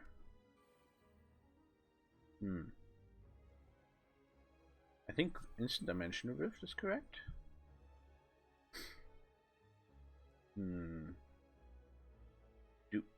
Duplex Barrier? Yeah, probably want to be Safety Prayering, right? Okay, that's not what I wanted. I can still correct course on for the Duplex Barrier. Or I cast my Evil Sealing Circle on the Gremlin. But that looks wrong. Like, instantly wrong. Oh wait, I'm gonna do something else. I'm gonna play the Evil Sealing Circle on this guy. And gonna kill the gremlin for my 40 gold. I'm just never gonna visit a shop ever again. I'm just gonna play the Mako Millionaire. In for a penny, in for a pound. Or in Nemo's case, in for nothing, in for nothing. Because the donation box is always empty. Thank you, thank you. I know, I'm hilarious. Ah, so this is the random mysterious disappearance. Always nice to see it happen. I think this is actually... yeah, let's go Flex Potion. Kami Ceremony up. As you can see, it's a debuff clear, and we've got Moon Faith. Very nice. It's one of those you don't have that often. Definitely go Mountain Wind, obviously. Campaign. It's gonna be free anyway, so why not take something big? 11. Lovely. I don't want to be debuffed now. But I can't really clear it. So defend. Hit this guy with a strike. And end the turn. Now I'm gonna have to sit out another turn because of the mysterious disappearance. But now that I have Thunderbolt Faith, I don't even fucking mind. This is good. This is great. Especially great with Ice Cream. I forgot about the synergy it has with Ice Cream. Because now these guys are gonna do a lot of damage. They're gonna get a debuff. And yeah, that was actually great for me. Okay, I got lucky.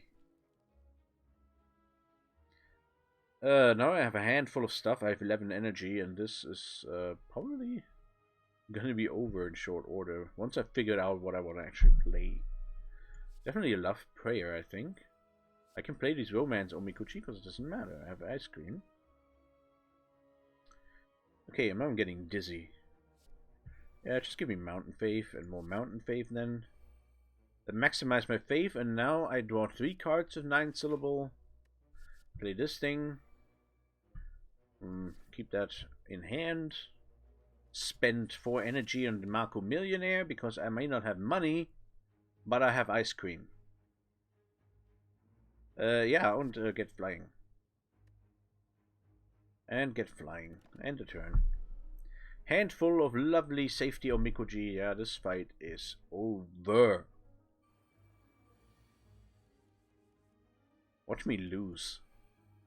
That would be an accomplishment in this situation. To actually lose. Yeah, Ego Sealings and Grand Dimensional Rifts and Carrier Omikuchis, and you're gonna get a strike. That's a kill with the Dimensional Rift, and I'm gonna play Duplex Barrier and Destruction. Things that thing. Actually, I'm gonna just kill him off so I can keep my flight. And let's go. This combat's gonna end eventually. Yeah, it's gonna be quick and painless. And I just played the Mountain Wind without an attack in my pile. That's embarrassing.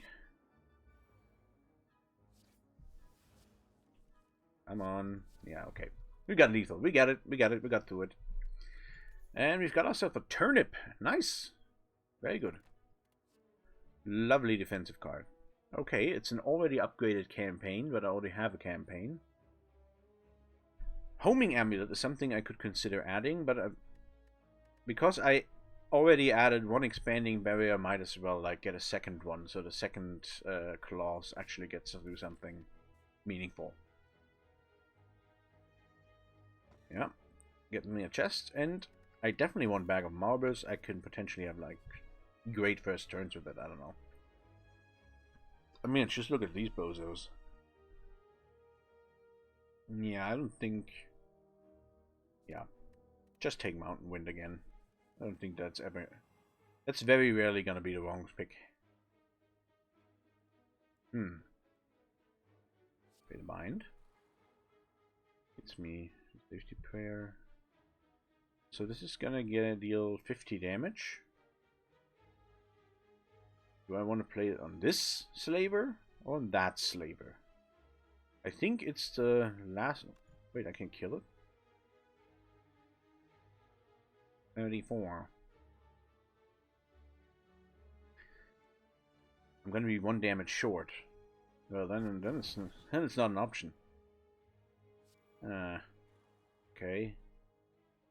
Actually, this is not looking good, because this guy's gonna get doubled to 14. And I'm only barely gonna survive, so I should probably do them like this. Get the pink potion. And... So I can get... Okay, no, I'm not gonna get afflicted with a debuff this turn, so I'm gonna take the evil sealing circle, weaken this guy, play the safety prayer. I'm gonna be happy with the 5 block. This is gonna double up to 10. So I'm gonna break 9, which means none of this other stuff works, but if I take my Essence of Steel, I'm only gonna take 1. Oh.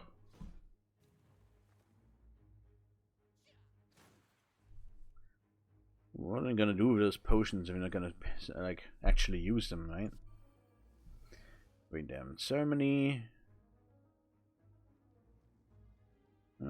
Defend, yes. Very nice. Got to bring me to 11. With this I'm up to 16, and they're gonna do 16 damage, so that is correct. This guy still is vulnerable on him. Also good.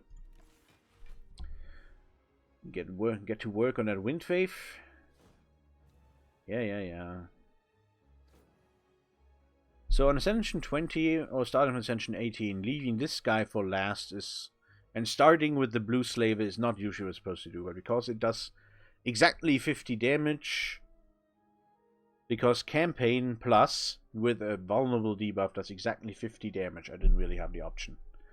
This is still fine. I actually have money to play the Marquee Millionaire if I really want to. But I think with 2 Mountain Winds in hand, I think that cannot be the wrong call. 22, 34, okay. I guess, if you actually do the math. Oh, Yeah, I do that twice and it's over.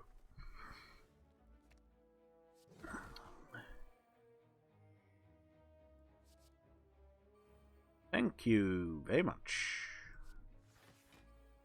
We'll be here all day. Oh, well. Okay. This fight is over again. Well. It's 7 damage. It's better than no damage. Vajra and a Fear Potion. Lovely. Vajra, very lovely on label. Because she doesn't have strength scaling because it would be too good. Now, if this was Act 1, I would definitely take Expulsion. It's fucking amazing in Act 1. And it's fucking amazing in Act 2. But because Act 2 is almost over now, and I have Ice Cream, I'm gonna take the X card that gives me X Flight.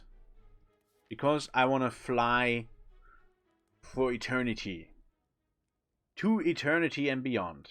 Beyond eternity? To eternity and beyond. No, to infinity and beyond. That was it. Whatever. You get it. And... Oh, wait. Is this where I rest?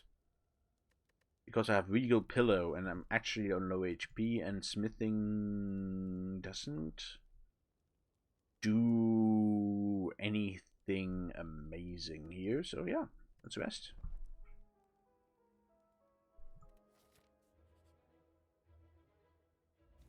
Here we go. What do we have here? Choose a card. Kind of sad it doesn't tell you at the bottom, but I think that's difficult to do with the API in this modded game. Turn 3. Oh, just take Mountain Wind again. It's probably almost always correct, no matter what your deck actually is. Okay, bind. This guy's gonna take 45 damage. And then I replay it? No, I can't, because it's gonna spend all my energy. I hate this card so much. Yeah, this is gonna be an awful first turn. Maybe I shouldn't have put two do-nothing powers in my starting hand. Oh, great. 45 and this. Okay. Oh, okay. I guess that's what I call consolation prize. If I'm gonna do it, I'm gonna also very quickly the consecration. Now, I think this is a risky thing to do, because if you kill the healer, this guy can attack for a ton of damage, potentially. And also that sucks. Dream Battle is a bit of a non-bow with the Centennial puzzle. It's still gonna be fine. You know? Safety prayer. It's to save Omikuchi. Perfect. Hit him for a ton of damage. Would this have been lethal? It would not have not, so I'm fine. It would not have been. I got myself by Mountain Wind. Came back campaign and kill them off. Mountain Wind is great. Did I mention that already? Mountain Wind is the best uncommon in Rainbow's stack. In Rainbow's pool. Love Prayer. Could be good. But I think Rain Dance Ceremony also makes energy and is much more consistent because it replaces itself. It doesn't actually cost you anything. Whereas Love Prayer does cost you, set you back by one card. You get more energy out of it, but you don't want to actually lose a card doing it. Okay, on turn 3, at least this guy is going to attack, so, and I don't want campaign in my starting hand because nobody's attacking. Who gets Evil Sealed? Sealing Circled. In this case, it's gonna, main thing it's gonna do is make sure that they're still vulnerable in the second turn. And yeah, I'm gonna Evil Sealing Circle on the Cultist, because that means he's gonna die to pretty much one hit to campaign on turn 3 when I get campaign for free. On the other hand, well, there's nothing that says I don't have to wait to kill the cultist. I can do it right away, right? Play this. Oh, lovely. This is always something you're glad to see. Spend 10 gold. Do it with Expanding Barrier. Keep the safe Omikuchi. Nah, I'm just gonna do it like this. Play the safe Omikuchi. And my deck is strong enough, I think. I'm just gonna win anyway. I should have pulled a Kami Ceremony into this hand or something. Thank you. Pain? I mean, it doesn't really matter. Oh, wait, no. This could have increased my damage. Potentially.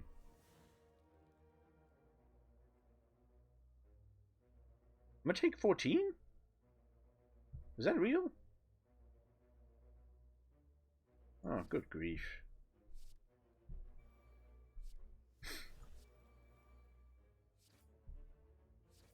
Man, Velvet Choker would have been terrible. But yeah, no, don't take 14. I take 8.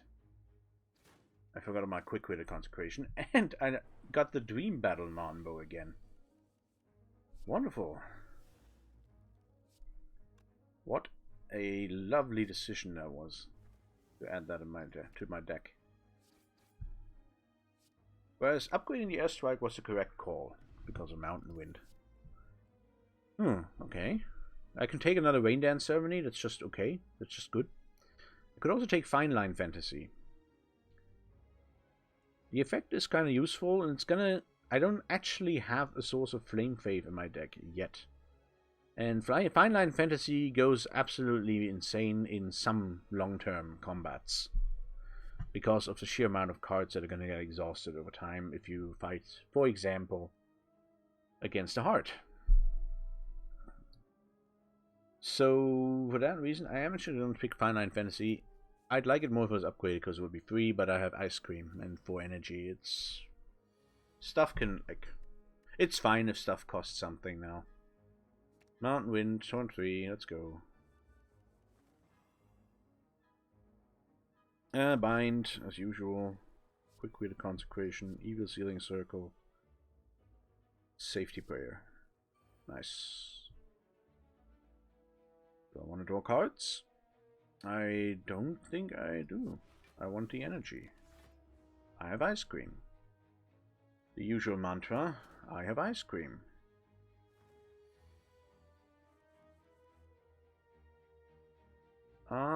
Let's see. Mountain Wind. I don't have an attack. In fact, I don't even have an attack in hand, really. So I could also like play this. It's not going to be enough block.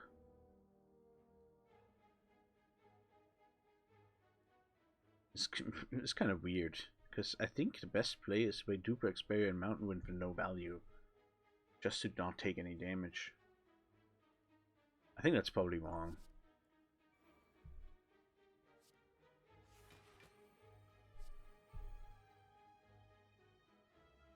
It's gonna have damage to 4 times 3, and I don't take any. Yeah, I think it's correct. Wait. Oh! Wow. I outwitted myself.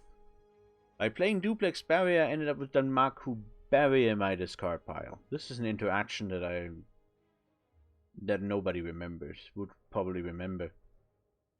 Okay, then that's fine. Yay, Mountain Wind.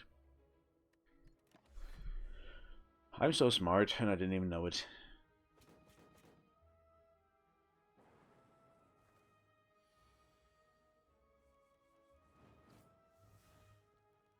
Did I just play Determination of Dream Battle? That's great. Determination is lovely. Rain Dance Ceremony. Okay, this is going to be a pretty good turn.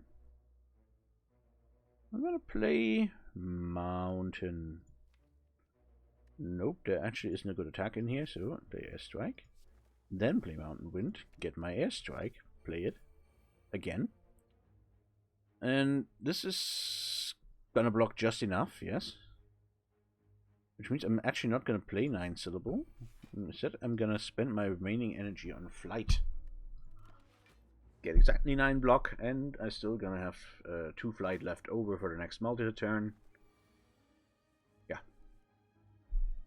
And now the fight is basically over. That's double to 54.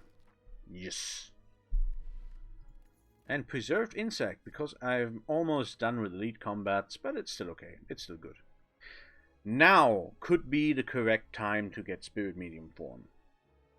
Because now I have energy to spend on things. And now is also the time when boss battles could potentially like go long term. On the other hand, this deck already seems to get strong pretty quickly. Nah, I just want it now. Now I just want the rare. I'm just gonna take it. I'm just gonna take what's mine. Consequences be damned. Though now that I've taken it, I probably want to upgrade it, right? Get it to 6 Random Faith, or upgrade to Fine Line Menacey so it's free. Ah, yeah, sure. I may have Ice Cream, but it also means that the free energy doesn't get wasted. And Spirit Medium form is actually a lot better if you have Ema. I really forgot about that. Because now I'm going to get it for free. She has a couple of good 3 energy powers, so this is a good thing. Quicker to Consecration. I'm good. I'm good. Man, I want my strikes removed so bad. With Ice Cream, there's just no reason to ever play on. Because it's all pretty much guaranteed to be better to just not have it. It's going to be interesting, because Evil Sealing Circle gets rid of the artifact stacks. I'm going to definitely take Floating here. Maybe I shouldn't have, I don't know. Rush this guy down, or try to get one of these weaker.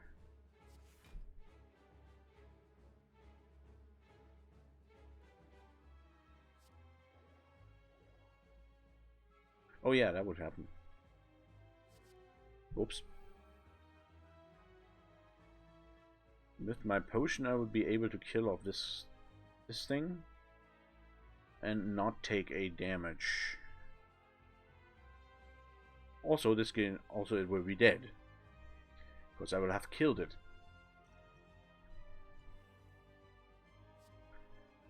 33, nope. I have to do it with the Mako Millionaire. Lovely. And that doesn't even do it. Well, I'm gonna spend a lot of gold. Might as well keep it. Probably waste of a perfectly good potion. I don't even know. Oh, thank you. I totally did not want that at all. Yeah, it's still gonna be fine. Ooh, perfect. Perfect pick from Dream Battle. This card that already just may have seen just now is Yin Yang Asuka. It's the best card, in my opinion, of all the cards that the game has.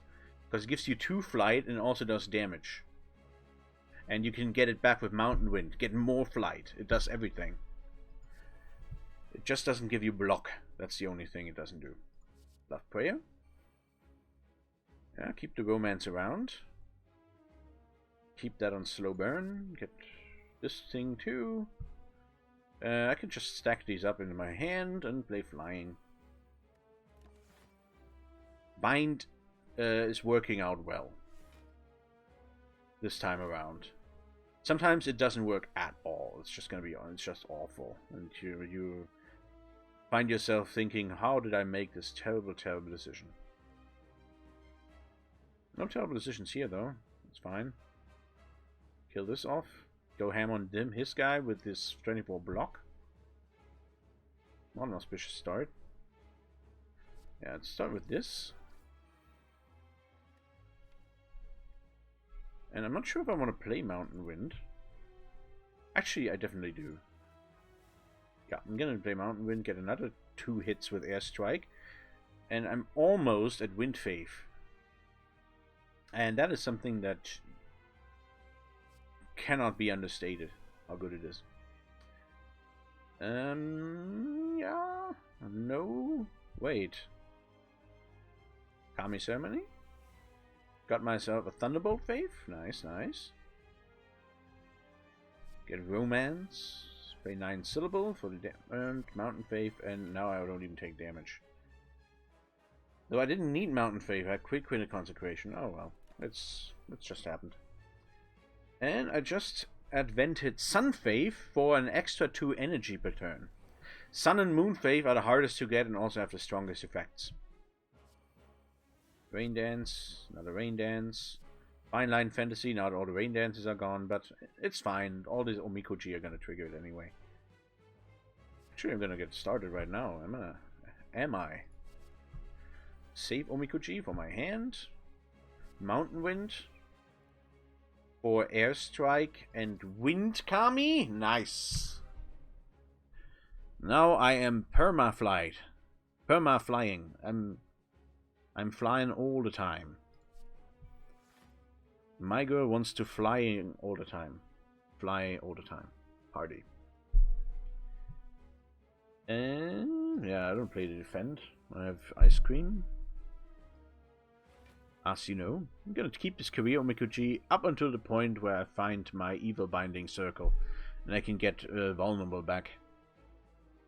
Oh, this is the Hyper Beam term. I do have flight. That's why I'm gonna live. Thanks to defend and save, that's 18, and quick with a consecration. I don't know if it's gonna be enough, but it's close, I think.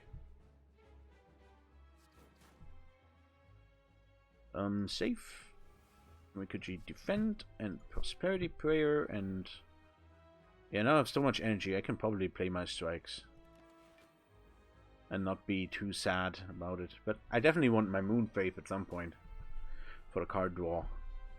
Okay, so I blocked it down to 1 with Torii. That's the power of flight for you, and I'm never gonna not have flight. It's like eternal, eternally there.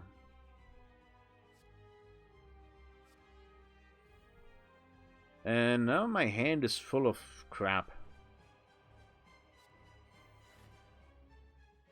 Basically.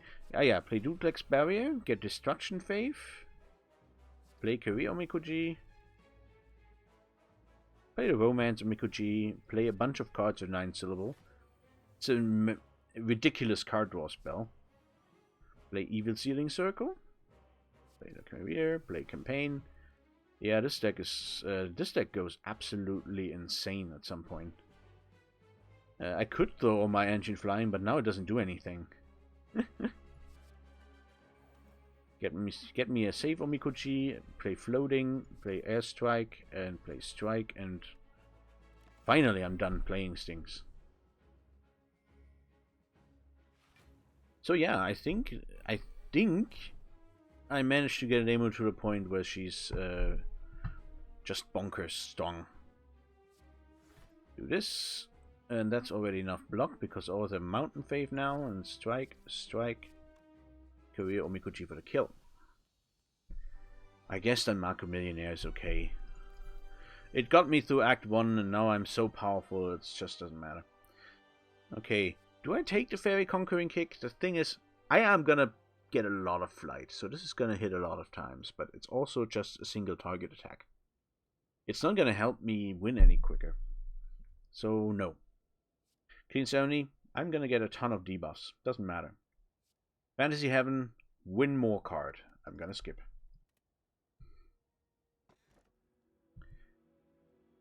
Oh, lovely. Okay. So, Calling Bell, I get a Curse, which with Darkstone Period also gives me 6 max HP. Yay! And here's Donation Box. It manages to achieve the lovely feat for a mod character, because modding, of course, for balancing is always going to be questionable, and they're always going to skew a little on the powerful side. This is actually Lemu's worst character-specific boss relic. Because having to go to 13 Advent for Faith for Advent is a big downside. It just is. Now, because I have Kami Ceremony, it's not quite as bad, because Kami Ceremony doesn't care, it just advents anyway. How likely is it I'm going to do anything meaningful with the extra energy, though? Because I already have Ice Cream, I already have 4 energy, I already have Love Prayer in my deck. So, I'm actually going to opt for the Calling Bell, but feel free to disagree. Oh wow, Tungsten Rod? Well, people who played any amount of Slay the Spire and have encountered Torii in combination with Tungsten Rod know what's gonna happen. White Beast statue, also massive. Like, that's 8. Even now that it's Act 3, it's still like gonna be 8, 9, 10 potions or something that wouldn't be there otherwise. Okay, that's a bit many. Let's say 6 or 7. Because you do actually get potion rewards even without White Beast statue. And I also get a boot, which is, well, it's just a boot, but Rainbow actually has cards that work well with the boot. But it's just a boot. 2 out of 3 isn't bad. I mean, Tungsten Rod, holy crap. Tungsten Rod Torii now, and if I lose now, it's like gonna be super embarrassing. So, which path to take? So there's a path with 3 elites, as usual. So that's the only option. Oh wait, there are 2 different paths with 3 elites. I can take this route. Yeah, that's a better one too. Let's get some question marks. What card do we choose? Well, it's gonna be Spirit Medium Form. I don't want it in my starting hand. I want to play it for free if I do want to play it. Get a bind. Mountain Wind is gonna be bad here, but what can you do? Yeah, the first turn can be slow. But it's fine, I have Ice Cream. I ate some ice cream and I was fine. It's just the opposite how it goes in real life. In real life, it's gonna destroy your waistline. Oh, wow. Free card of Sanctity for 7 energy. That's pretty good. Probably one of the luckier pulls you can get. To say the least. Oh, wow. I got some extra damage from the boot. Now what's funny is, I did not get one learning Omikoji, which would give me card draw, and that would have been something neat to have here. Go with defend, go with safe for 23 block, 5, 11, and 12, so 23. Plus 4 from quick witted.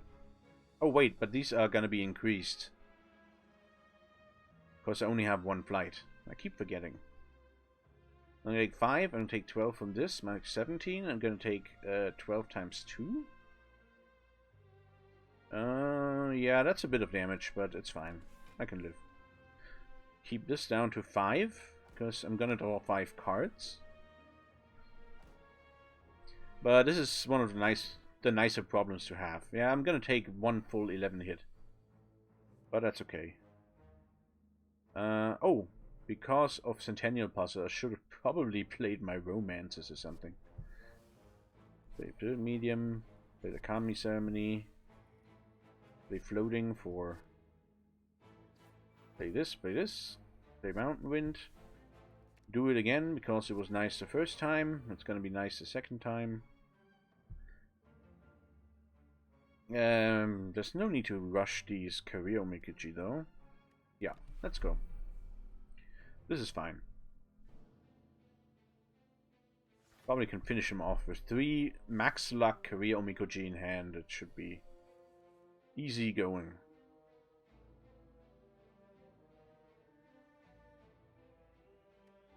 This gives me Destruction Faith, this gives me Destruction Faith, but only 5, so eh. Romance. Now it's fully upgraded, there's no reason not to. Play Duplex Barrier. 22, 66. 66, yeah. 51, 63. Okay, and that doesn't really matter. Get 12 flying, why not? Now one of these fuckers is gonna revive. Wonderful. Nah, whatever. I'm over the hump already. Yeah, maybe Udem was OP, I don't know. I kinda claimed like she was fine, but she can be pretty OP in the late game. But she has a harder start than most of the mod characters, I know. Kinda surprised just how good she is right now. Oh wow. I want one of these, but I also want this. But one of the reasons this is good because you can get this. But this also gives flight. And the main job of this is to get flight. But this is also good for multi-hits. But I have the Tungsten Rod and Totally, so I don't care about multi-hits. I don't need the faith from this, so definitely Mountain Wind.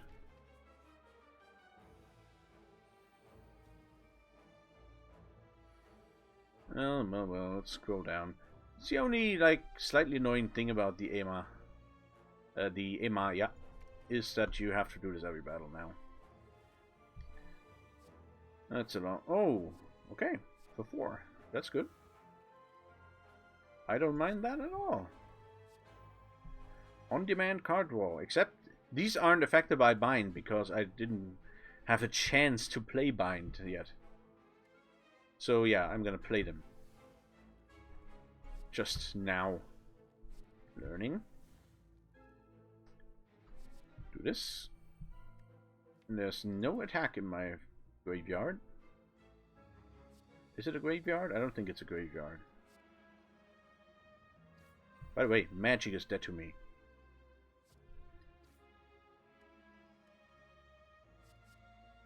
That's all you're getting. I'm just saying. Magic is dead to me.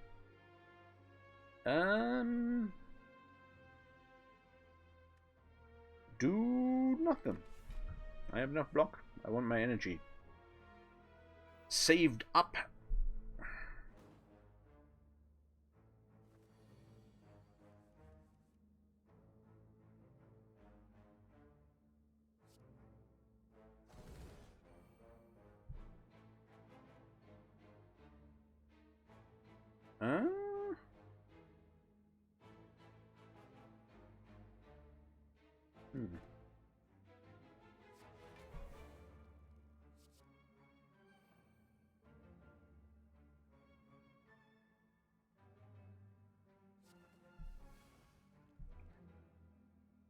Hmm.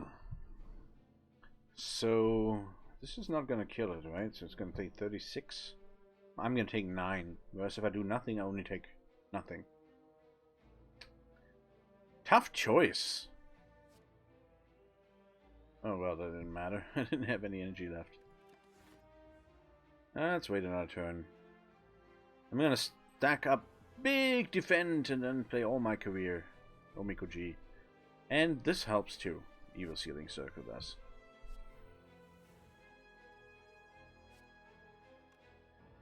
Play big defend. Play not quite as big defend. Go to ham. Huh. Nah, it's fine. I'm gonna wait another turn. I don't want to lose HP here. Seems pointless, especially now that Thunderbolt Fave. With Thunderbolt Fave active, I can just take an attack or something. Love Prayer. Oh well, that was a done. Play the Mountain Wind. Get a campaign pointlessly because it's not going to be good enough. And take 1 damage, which gets negated by Tungsten Rod. Oh great. I want both of these, but this is not upgraded. And it's kinda not great if not upgraded, so Dimensional Point Drift it is. It really is one of the best commons she has. It's just transpired that this is the first time I've actually taking it. Nope. Also no to curses, even though that would actually be 12 HP. Having 2 normality is not acceptable. So, Hexaghost! Let's kick your ass. This is not Act 1 anymore. You have no chance to survive. Make your time. I'm always going to get a potion in my card reward, so I'm going to just drink the strength potion anyway. Even though I don't remotely need it. I should have played a strike. I should have kept energy for my ice cream. No, whatever. It's cool.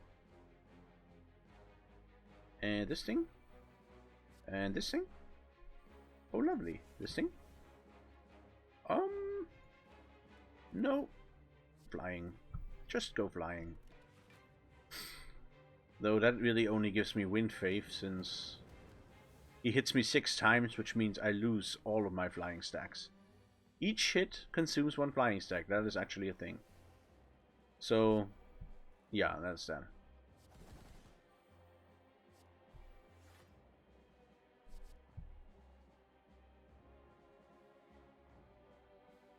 Oh, I have Destruction Faith active. That's why everything's doing a ton of damage now.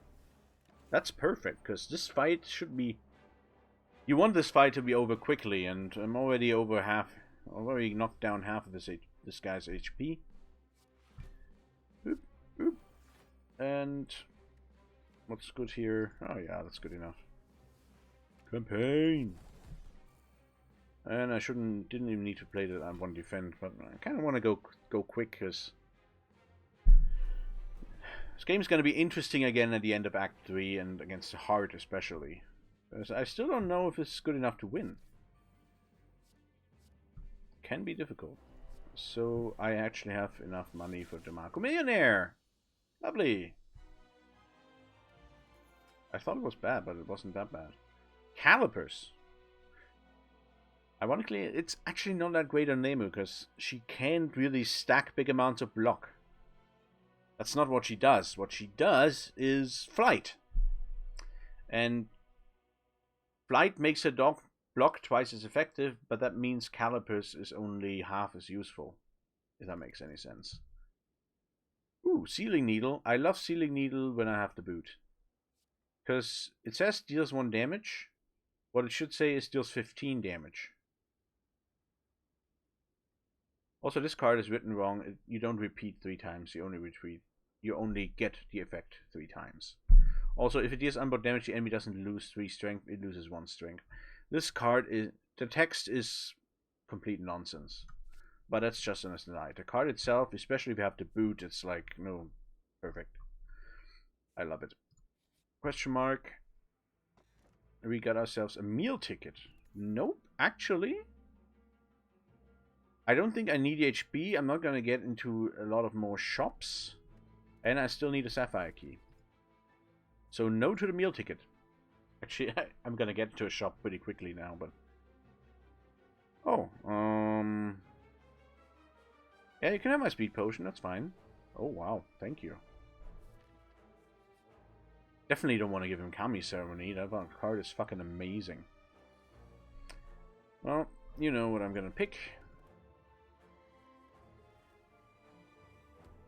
So, this is Reptomancer. Reptomancer is pretty legendary for its ability to just kill you. Even if you think you're hot shit. It's the ultimate slayer of those afflicted by hubris.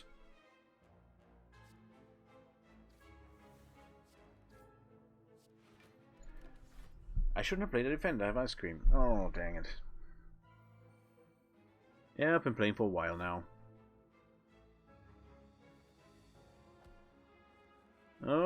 This, for example, is what can happen. Suddenly, you're gonna attack for millions of damage. And if you don't have AoE at this very moment, which I don't, it can get very, very sad. But I do have enough gold to play the Marco Millionaire, and now the question is mainly if I should drink the Flex Potion, but I don't think it makes a lot of difference. Let's get a Prosperity Prayer online. 15. So I'm definitely going to play the Strike on this dagger. That's definitely the right call. And if I have the Flex Potion active, I can kill an extra dagger.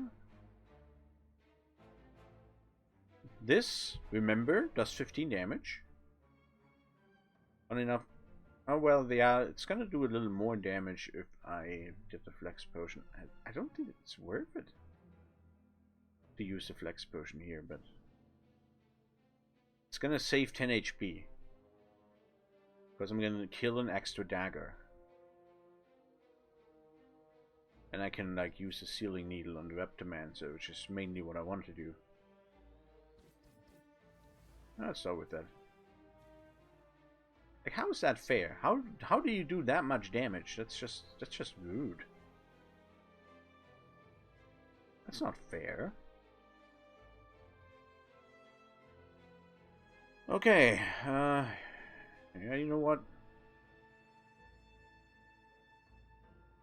Not having flight is a big feel bad here. Yeah, I don't want to use the Flex Potion here. It's just not right. So I'm gonna play this. I'm gonna play that. And I'm gonna live, but not by much. That's Reptomancer. Suddenly you're just dead. So Act 3 elites can be really difficult. Can really catch you off guard. So I now have 2 Spirit Medium forms going, which means I'm gonna get 8 Random Faith. So I've got that going for me, which is nice. Get flight with this. Kill this guy off. I'm gonna need some block now. There's no block in here. The only attack I can get back is basically... I don't want to lose more gold. I'm gonna play the defend, and I'm gonna play the flying, and I'm fine. I'm good. I'm cool. And I got me some Sun Faith too. Yeah. Thanks to Tungsten Rod, like this, I don't really need that much block ever. Kami Ceremony, get rid of Weaken. Play Air Strike. Rain Damned Ceremony. Mountain Wind, get back Air Strike. Play it again. Have tons of faith, play 9 Syllable.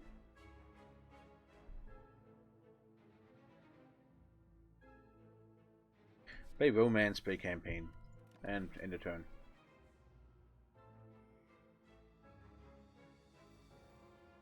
So now I should be able to finish off Reptomancer just fine.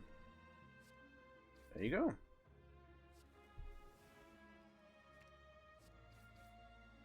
Okay, I lived. And now I kind of want my meal ticket. But it's too late. This card is awful. One of these, already 38 cards. It's probably not necessary, but I probably should fill my deck up with a little more extra block. So, no 15 HP here. Ooh, Sky Orb. Yeah, that's a good one to have. And I can remove a strike. And even though I hate the Market Millionaire, it probably is still a little better than a strike. So let's just remove the strikes first. So, time for Regal Pillow to shine.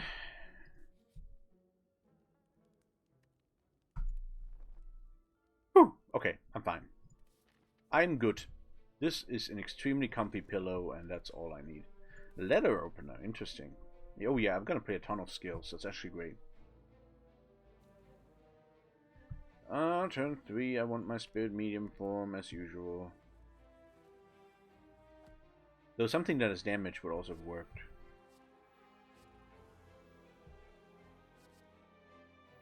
So now I'm gonna actually play Fine Line Fantasy. I think that might be a first. Right now I'm taking 0 damage, right?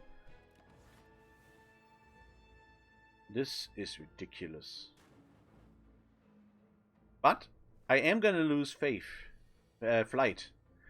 Because I would have taken damage, except I didn't because of Tungsten Rod. Flight loss is triggered anyway. Also, I still have flight because I have my Sky Orb, and it gives me 1 extra flight, basically. It doubles up on the Yin Yang Orb, and that makes it great, especially considering it's a common. It's a little bit too good for common, honestly. Why do I have Artifact? Oh yeah, Dream Battle. Rain Dance. I think I want Floating. Huh. This is still gonna deal 50 damage thanks to the boot. That's something I always find amazing. Hilarious, honestly. Keeping that in mind. Oh, so play this and play a defend and another defend. Yeah, that's enough. Then that's enough. And my Kami Ceremony, sure. Why not? And Wind Fae, wonderful. But that I should be permanently invulnerable to the multi-hit thing. Flight is kind of OP. I thought I should mention that. Because maybe you haven't noticed yet. So if I do this, I'm also not ever gonna... I think because of Torii, I wouldn't have lost any flight already, so it doesn't really matter. It's vulnerable right now, and I can actually hit him for damage here. Just for kicks, I'm gonna play this too, because I don't really know how I would go about losing this fight. Doesn't seem possible. It's not a turn where I can't take any damage, and just like go ham. I might even just play Mountain Wind and keep replaying the airstrikes to hit for 10 damage. Okay, what I just did was definitely wrong though. I got a couple of useless cards out of the way, so it worked out.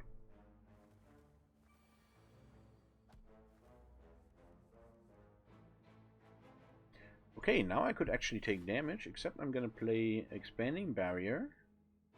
I'm at 11 block thanks to Quick Witter Concentration. Play one of these again. And I can take damage. Play that thing for passive damage. That one for good measure. Add a little more extra flight. Completely pointlessly. Take no damage. Lose 1 flight. Get another flight back because of Wind Fae, so it doesn't matter. Yeah. Here. Take 5. Play Romance. Play Mountain Wind. Take another 5. God, this is gonna take ages. Okay, and next turn he dies. We made it! Oh, I actually saw a Kagoda ceremony, except I didn't have any energy anymore. Yeah, it's not like I needed it. Yeah, it's only trying to hit for 1 because of it's dead anyway. Oh, they move strong. Ah, skill potion. And flex potion. More flex potion. I think 1 flex potion is enough. Ooh, rule violation barrier. Now, I really like this card, but it's for the debuff deck. Still. I'm inflicting debuffs. Why not get more debuffs? When you've already got 38 cards in your deck, why not take a 39th? It makes your curses less bad. Because you're more or less likely to draw them all at the same time. Or in the starting hand. Yeah, it's a terrible decision. And they move OP. Great pull off of Dream Battle here. Do this. And do that. 9. Do this too. Do some passive damage. And take things very slow. Because this is riding mass and can get insane at some point.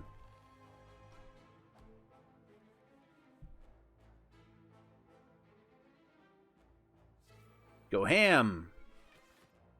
I don't like having this tie if the fight takes forever. There's just no reason to do that. Go ham! Play to defense! You can't damage me.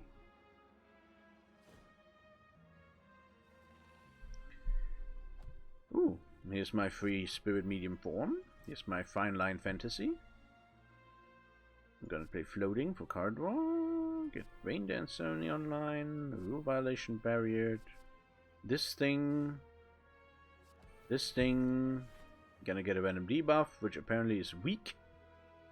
Take no damage. Going through the motions. Oh! Getting a hit for 10 of damage. All of a sudden.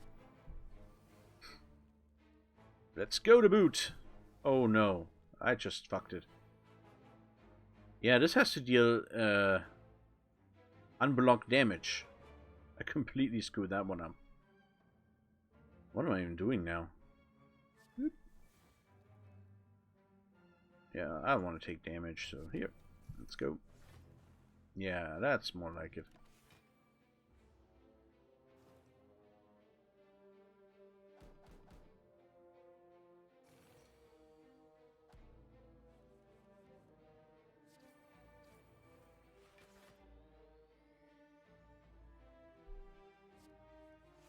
This draws so many cards, it's ridiculous.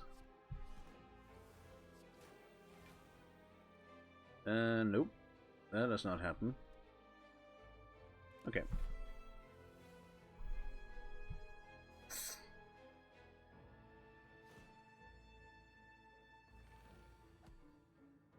Yay! I want to get out of here. Ooh, Recycle Ceremony. Very, very good. Recycle Ceremony is Exhume for all of you Ironclad players out there. Now it's time to die to Reptomancer. Yay! Actually, I think this looks better than last time. Doesn't it? I don't even know. Because none of these do a ton of damage, actually. Do I have to play the Mark Millionaire again? Just to not lose all of my flight. Sealing Needle does 15 damage, right? Doop, doop, doop. Bit of a shame, because this doesn't even use the strength reduction now. And play the Dimensional Point Rift? Don't really need it, though. Do I now?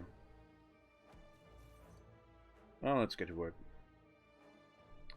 I do have 40 gold, but I actually have to keep my gold together.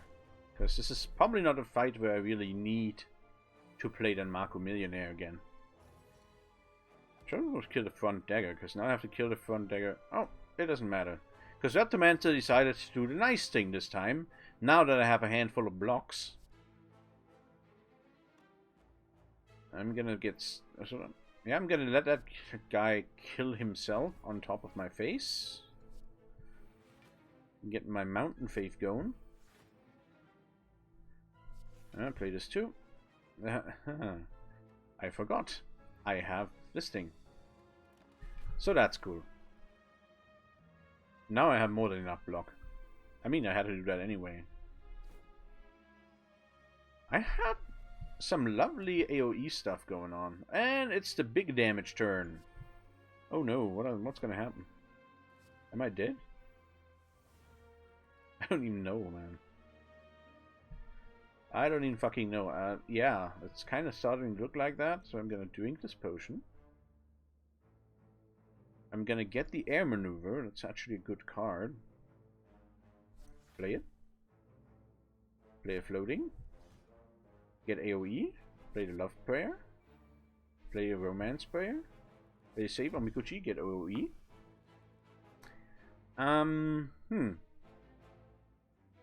Play duplex barrier. Play defend. Not get AoE. Now I have 45 block, which is a lot for Lemu, but it might not even 32, 20, 10. Yeah. No damage. Okay, so that worked. Essentially. Ooh, lovely. You die. And now I can't kill the other one? That sucks. That's fine. I have enough stuff going on. Thanks to Blight. Great card when you need it. Because there's nothing better than like ice cream and going all the way up to 10 stacks of light. And also I have Wind Wave active now. Rain Dance Ceremony. Use campaign on somebody at least. There you go. Prosperity Prayer, Mountain Wind. Definitely Mountain Wind. Gotta pass some wind here. Yeah,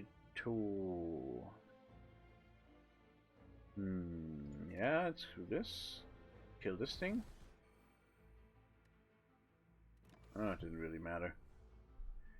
But I'm actually gonna take damage here. Not good. I mean, not a lot of it, because this guy's not gonna do any damage.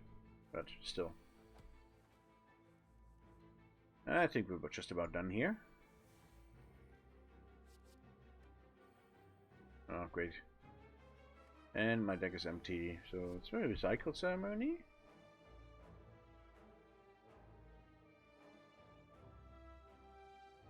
I might as well. Let's go!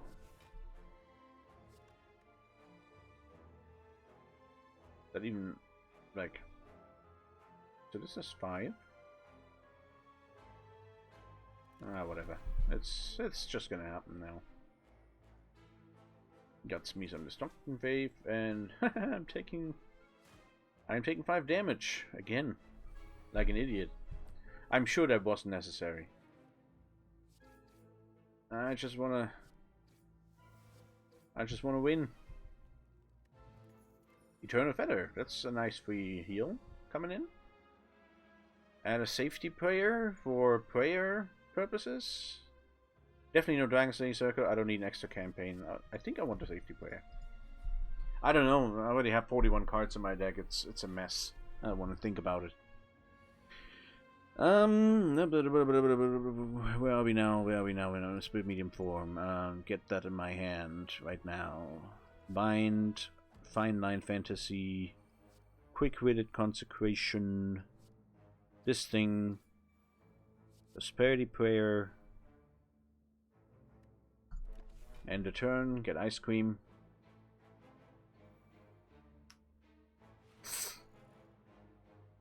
That's a lot of block, man. Play,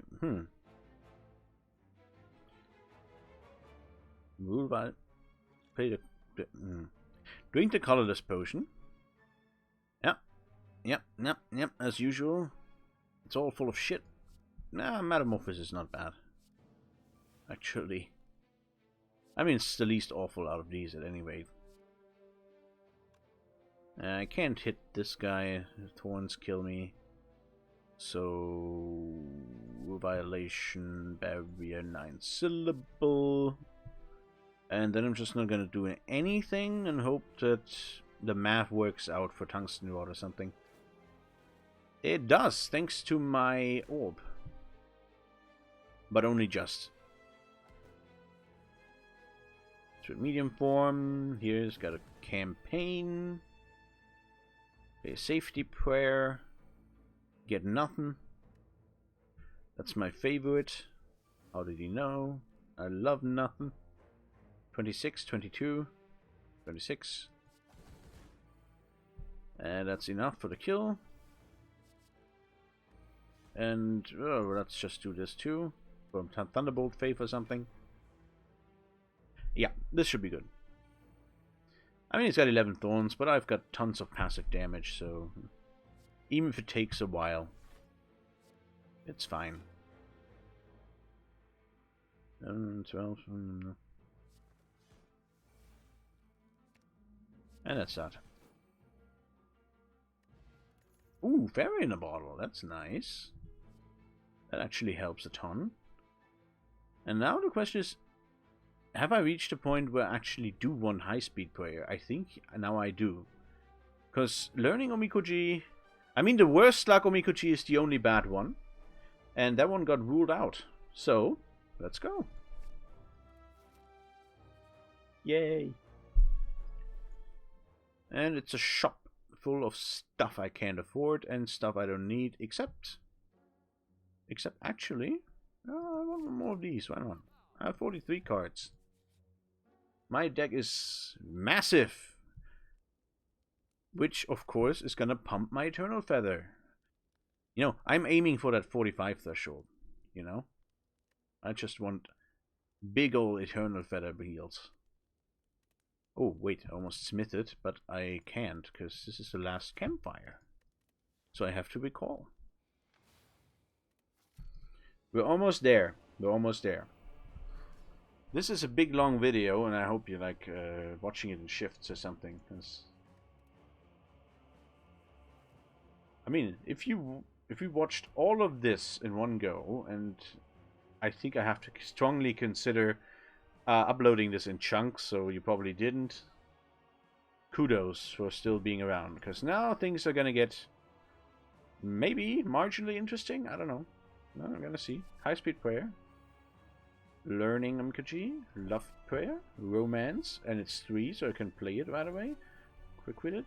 Let's get this thing out again. There's still no attack in my graveyard, so I can't use these. Get a safety prayer, get another safety prayer, get the expanding barrier. And we're gonna drink the flex potion. Go Kami ceremony, I should have done that before. And do this. So now we also don't take any damage. It's possible I didn't even need to. Yeah, I definitely didn't need to because of quick with the concentration. And that was a good first turn. Let's see how we can keep going from here. Yeah, Mountain Wind kind of still bad. Still don't have an attack. It's so good. So disappointing. Yeah, play Duplex Barrier, get a little more extra faith. Play 9 silver for the card draw. Start eating up those artifact stacks, I suppose. Bit of a disappointing thing. Yeah, I don't want to play the strike. I want ice cream. Ice cream is the answer to all of us ours tonight. Ice cream and donuts and whatever this thing is. It's all good. Okay, so I want to focus down Donu like I'm supposed to, but this guy is the one who's attacking, so I don't like to waste anything. Don't like being wasteful. Let's just get a plated armor down here and rule violation barrier. Good buff, good buff.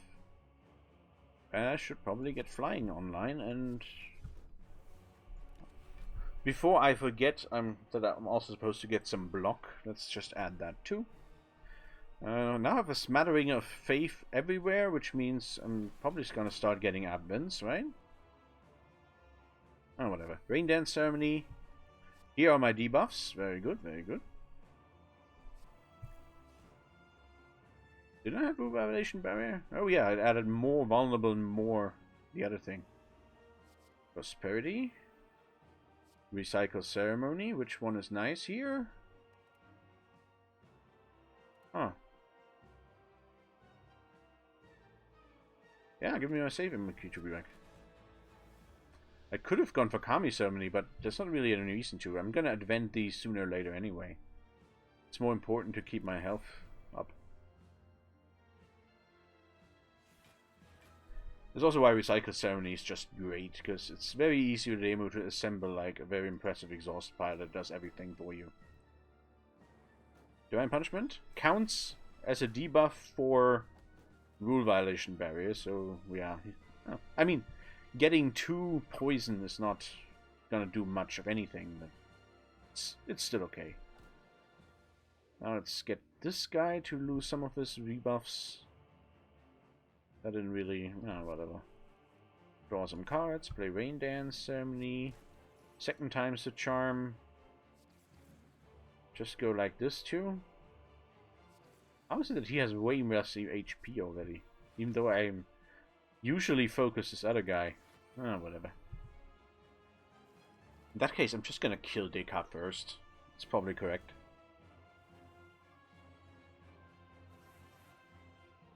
Oh wait, he has much less strength on him, does he? No, wait, that was Shackled. He actually has more strength on him than the other guy. Play Fine Line Fantasy. Play this thing. Play this thing. Actually do play Strike this time. Even though it is awful. Keep the Romance on Miko in hand. Got Destruction Faith online. There's only 2 faiths missing now.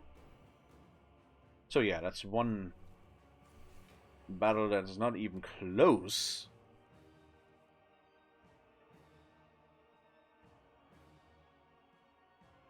So this draws 5 cards. I don't have room for 5 cards. I'm gonna play the Romance and this thing, and then I'm gonna play it.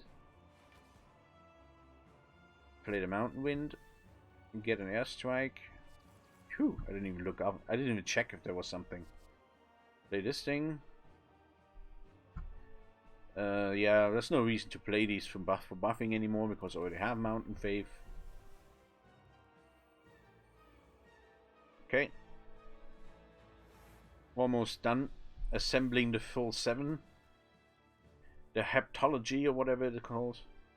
And now I have a deck full of Dazed cards, but even that doesn't really matter because I'm also lucky enough to have High Speed Prayer in hand. I have all of the card draw. Play one of the Save Omikuchi, play this, get me a learning. Play this, I don't know. We're done. Since we're in Ascension 20 though, there's gonna be a second round, and it is Time Master, my favorite. Not. Oh well, it's okay on Remu. She's got high-powered cards, so that are expensive. So it's probably gonna be okay. But as usual, you gotta kind of have to pay attention. I didn't need to play any of this. Leave the clock on 3. That's fine.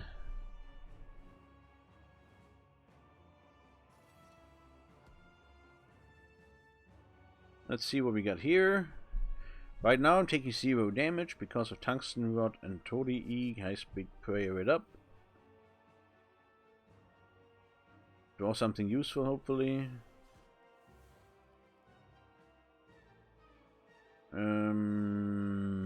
Do this so I can keep my flight. And I think I'm just about done. Oh, this is fine. Okay, put a clock to 8. There's no surprise dream battle incoming, so I can probably plan around these exact 4 actions. So I get my spirit medium form here. Also get a fine line fantasy. So spirit medium form is 1 of 4 cards. Get a safety prayer. Okay. Fine line fantasy. Airstrike? Yeah, I get both airstrikes. Okay. I am actually going to take some damage, but since I'm at 66 out of 66, it's probably still going to be fine. It's all good. Rule Violation Barrier, Rain Dance Ceremony. I mean, this is an okay time to still play it after all. And play the Mountain Wind. Get me one of these. Reduce the strength all the way down to 1 out of 3. 1 times 3. Play this too.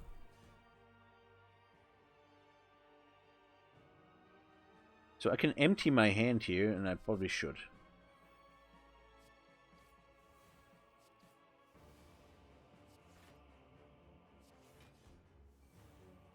Get me some extra flight.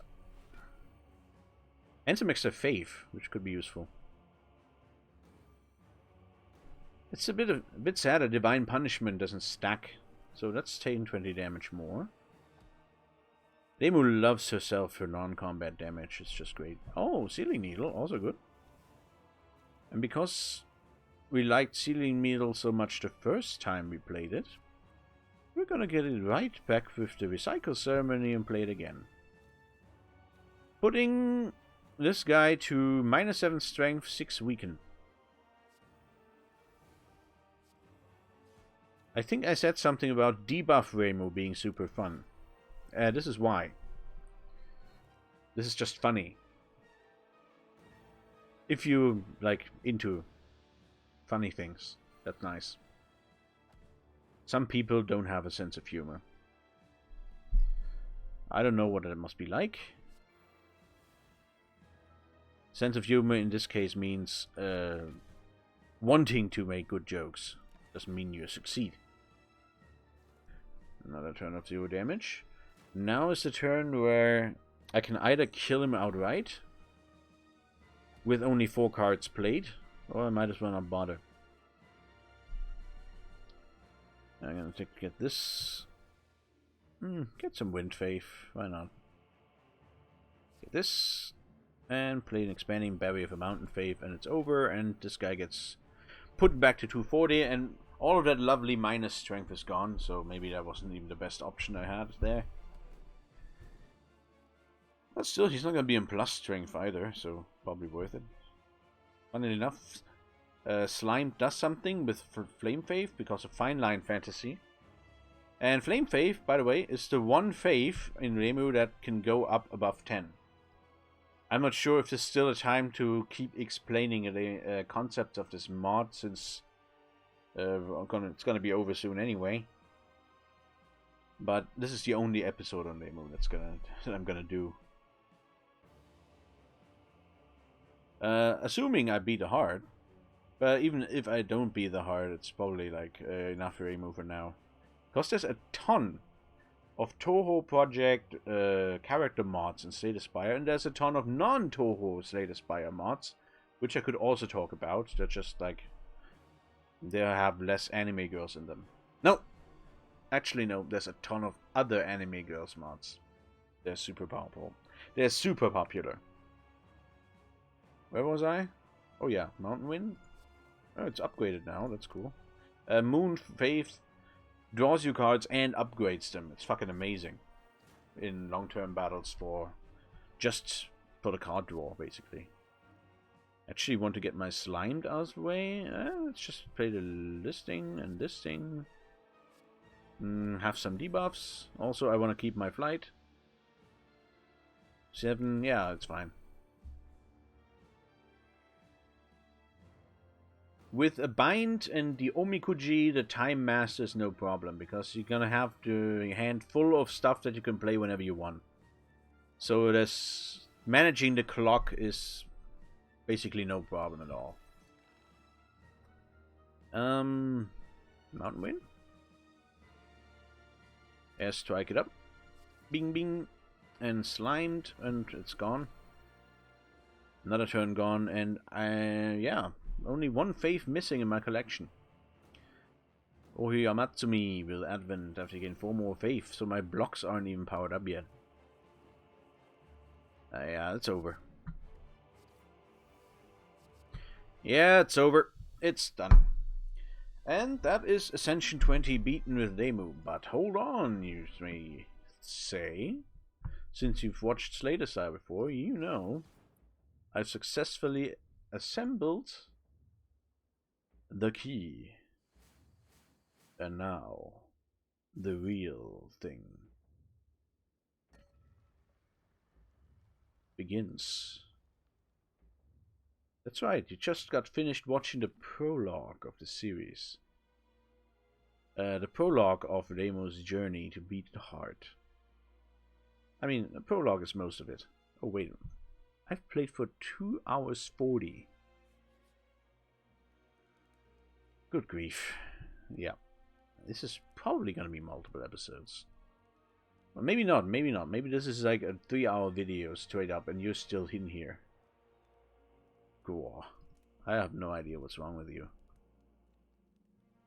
Do I even need an upgraded Spirit Medium form at this point? I don't think so. My engine is powerful enough. Do I want reusable Mountain Wind? Not particularly. What about an upgraded Dream Battle? Now that's I could fucks with that. I could fucks with that because it's going to be an upgraded card now. Upgraded random card. Why not? Nope. Nah. Maybe. Let's just get an upgraded Dream Battle. I don't even know. Shame I didn't have a shovel. And now I have 30 gold. So let's see what you're gonna have. Oh wait, I can afford another expanding barrier. It's just gonna say no to that. So this is the hardest fight in all of Slay It's the elite just before the heart. I mean, under normal circumstances, it would be considered the hardest fight. I have no idea because I haven't drawn my first cards yet. But since I have Bag of Preparation, I didn't register that properly, it's probably gonna be okay. Get Spirit Medium form online, turn 3 with my Ema. And so I'm gonna lose flight here, and still have flight here, so I'm taking 17. Play my bind, as usual. Play this thing, as usual. Play Kami Ceremony. Thunderbolt Faith, lovely, lovely. That means 9 syllable actually draws a card now, so let's just take that too. 7. 15. Do some damage and it's fine. I am not taking anything. Oh, I just got a strength down, which means my Vajra buff is gone. But that's fine. That doesn't do that much. And yeah, this just happens. I'm taking a big old pile of damage from this guy on turn 2 because I don't have flight anymore. And I drew the burns that I put on top, and this is why this is the hardest fight in Act 4. The 2 ending act. Or I think it's more fitting to call it the extra stage at this point. Spirit Medium form. Go campaigning. Love Prayer. Didn't really work. As it should. Oh, dang it. Mountain Wind. Campaign. I'm gonna go air striking this guy. Because I also want to attack this guy with Sealing Needle. Turn back around. Attack this guy with Campaign.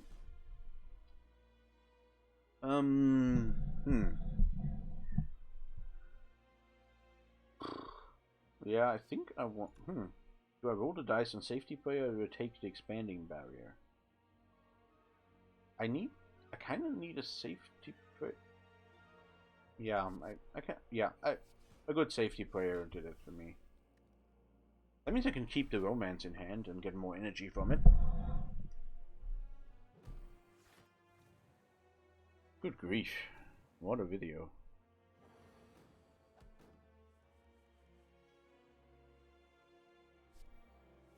It is, yeah, now the fight is basically over, but I already took a big chunk of HP damage. Yeah, romance it up. This thing? Get a big pile of light, that's always nice. Stupid strikes. I mean, I'm probably supposed to lose a 43 card deck because I draw nonsense. That's usually how it's supposed to work in this game.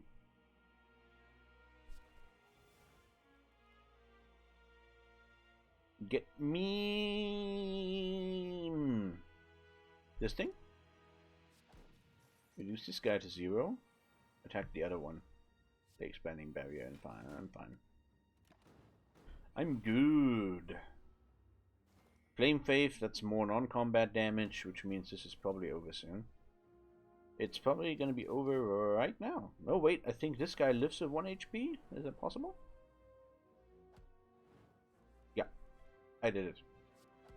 I calculated correctly. So, oh, Bottle Lightning is actually a great pull here at the end. Huh. I wonder how many of you remember me talking about upgraded Cautionary Border being good. And it's still good. I think my deck is better with it than without it. And I'm probably wrong, because I'm not particularly great at this game. So what do I really want? This is going to be a big one, because I'm going to really have to figure out which card I actually do really want on turn 1. Against the heart. That is a skill. Oh well, I think it's probably High Speed Prayer. Because that draws cards. Right there. And having extra cards to draw on turn 1, that's just not bad. Definitely gonna get me a... Oh well. Hang on. Turn 3, that's usually multi-hits, right? No. Or can it be the other way around? I don't remember. Because if it's multi-hits, there are specific cards I do want. But on the first go around, the turn shouldn't be too bad. So I'm gonna get my Spirit Medium Form online because I don't want to hard cast it. I don't have that much energy, really. So, biggest problem for Reimu against the heart is Beat of Death. Because that doesn't get reduced by flight.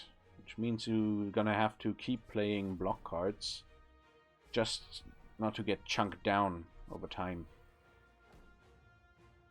I mean, it's not a problem. I have some here.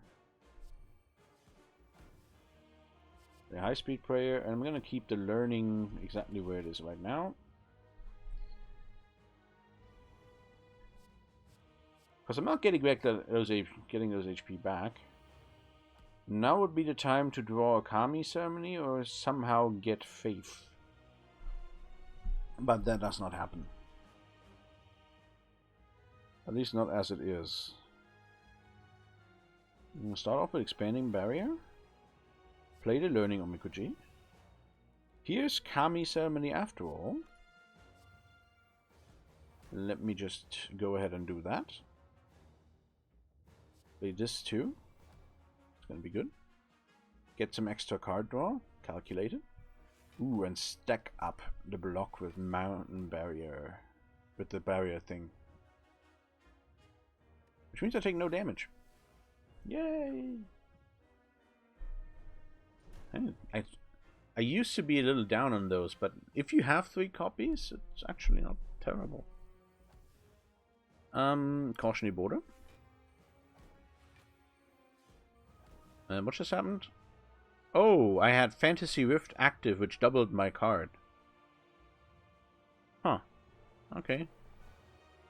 Spirit Medium Form, and because I have 16 Vigor stacked up, I'm not gonna play this. I'm gonna try and wait for a multi-hit card. Because that's a lot of damage to just waste like that. And I'm already not taking any damage. Does mean I start this turn without flight, but since he's not even attacking, probably not. Doesn't really matter. Safety prayer. Get me that safe Omikoji. Thanks to Tungsten Rod, Beat of Death is actually not as much of a problem as I remember. What do I want here? I think I do actually want the second Kami ceremony this time. Gets me Thunderbolt Wave. That's good. That's fine. 16, 17 damage. But this adds Wind Wave.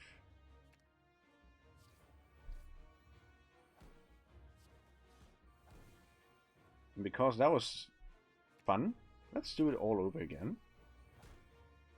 Okay. Of course, Fairy in a Bottle helps too, and I shouldn't forget the Liquid Memories on the right turn. That's gonna probably save my life.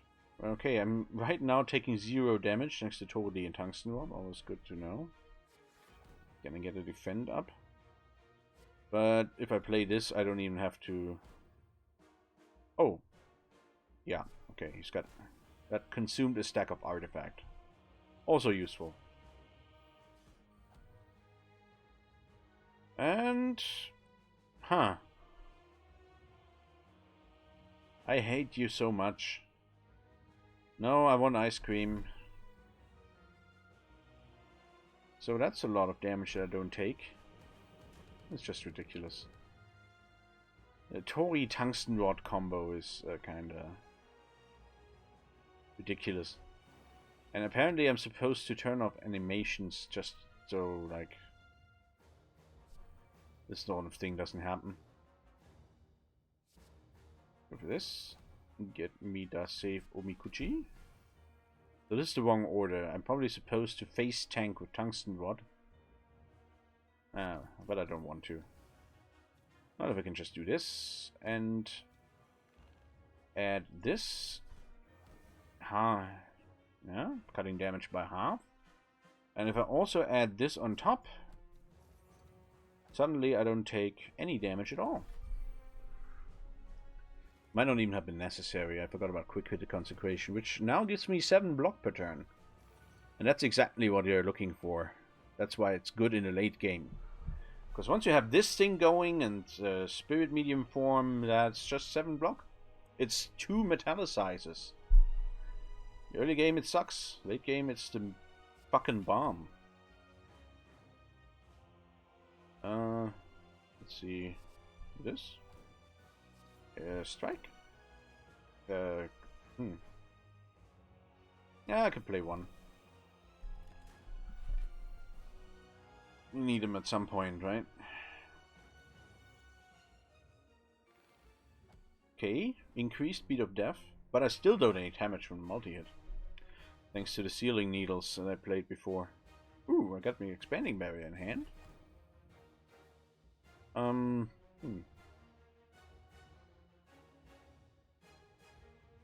that's 12 damage, but doesn't really scale with anything.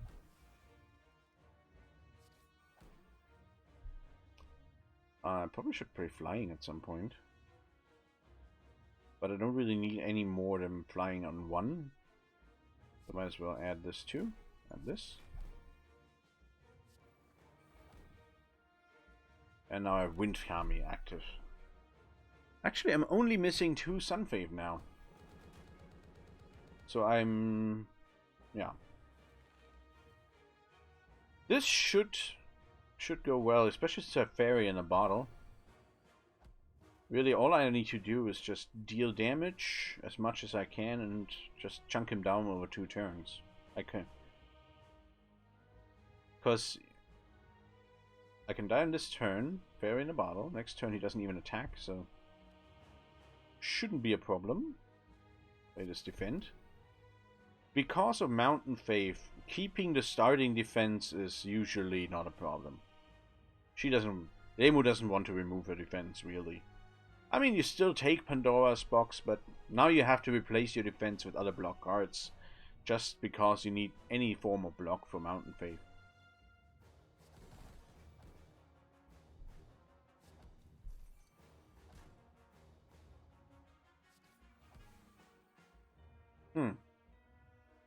I screwed up at some point because I really wanted to play 9-syllable.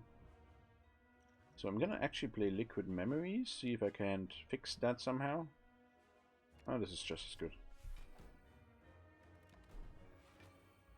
I mean, at some point I'm gonna use that. Now, because I don't have Sacrifice Kami in my deck, I can no longer get debuffs. So, debuff clears. So the debuffs I get here, they're gonna stay. But this is gonna end fairly quickly. Because now Invincible doesn't do anything anymore. Slimed. I'm actually gonna play this strike. It's gonna get buffed anyway. And we got there. Probably. Let's see. Yeah, this looks over.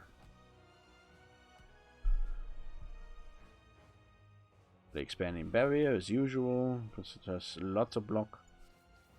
Play this. Play that. And draw some cards.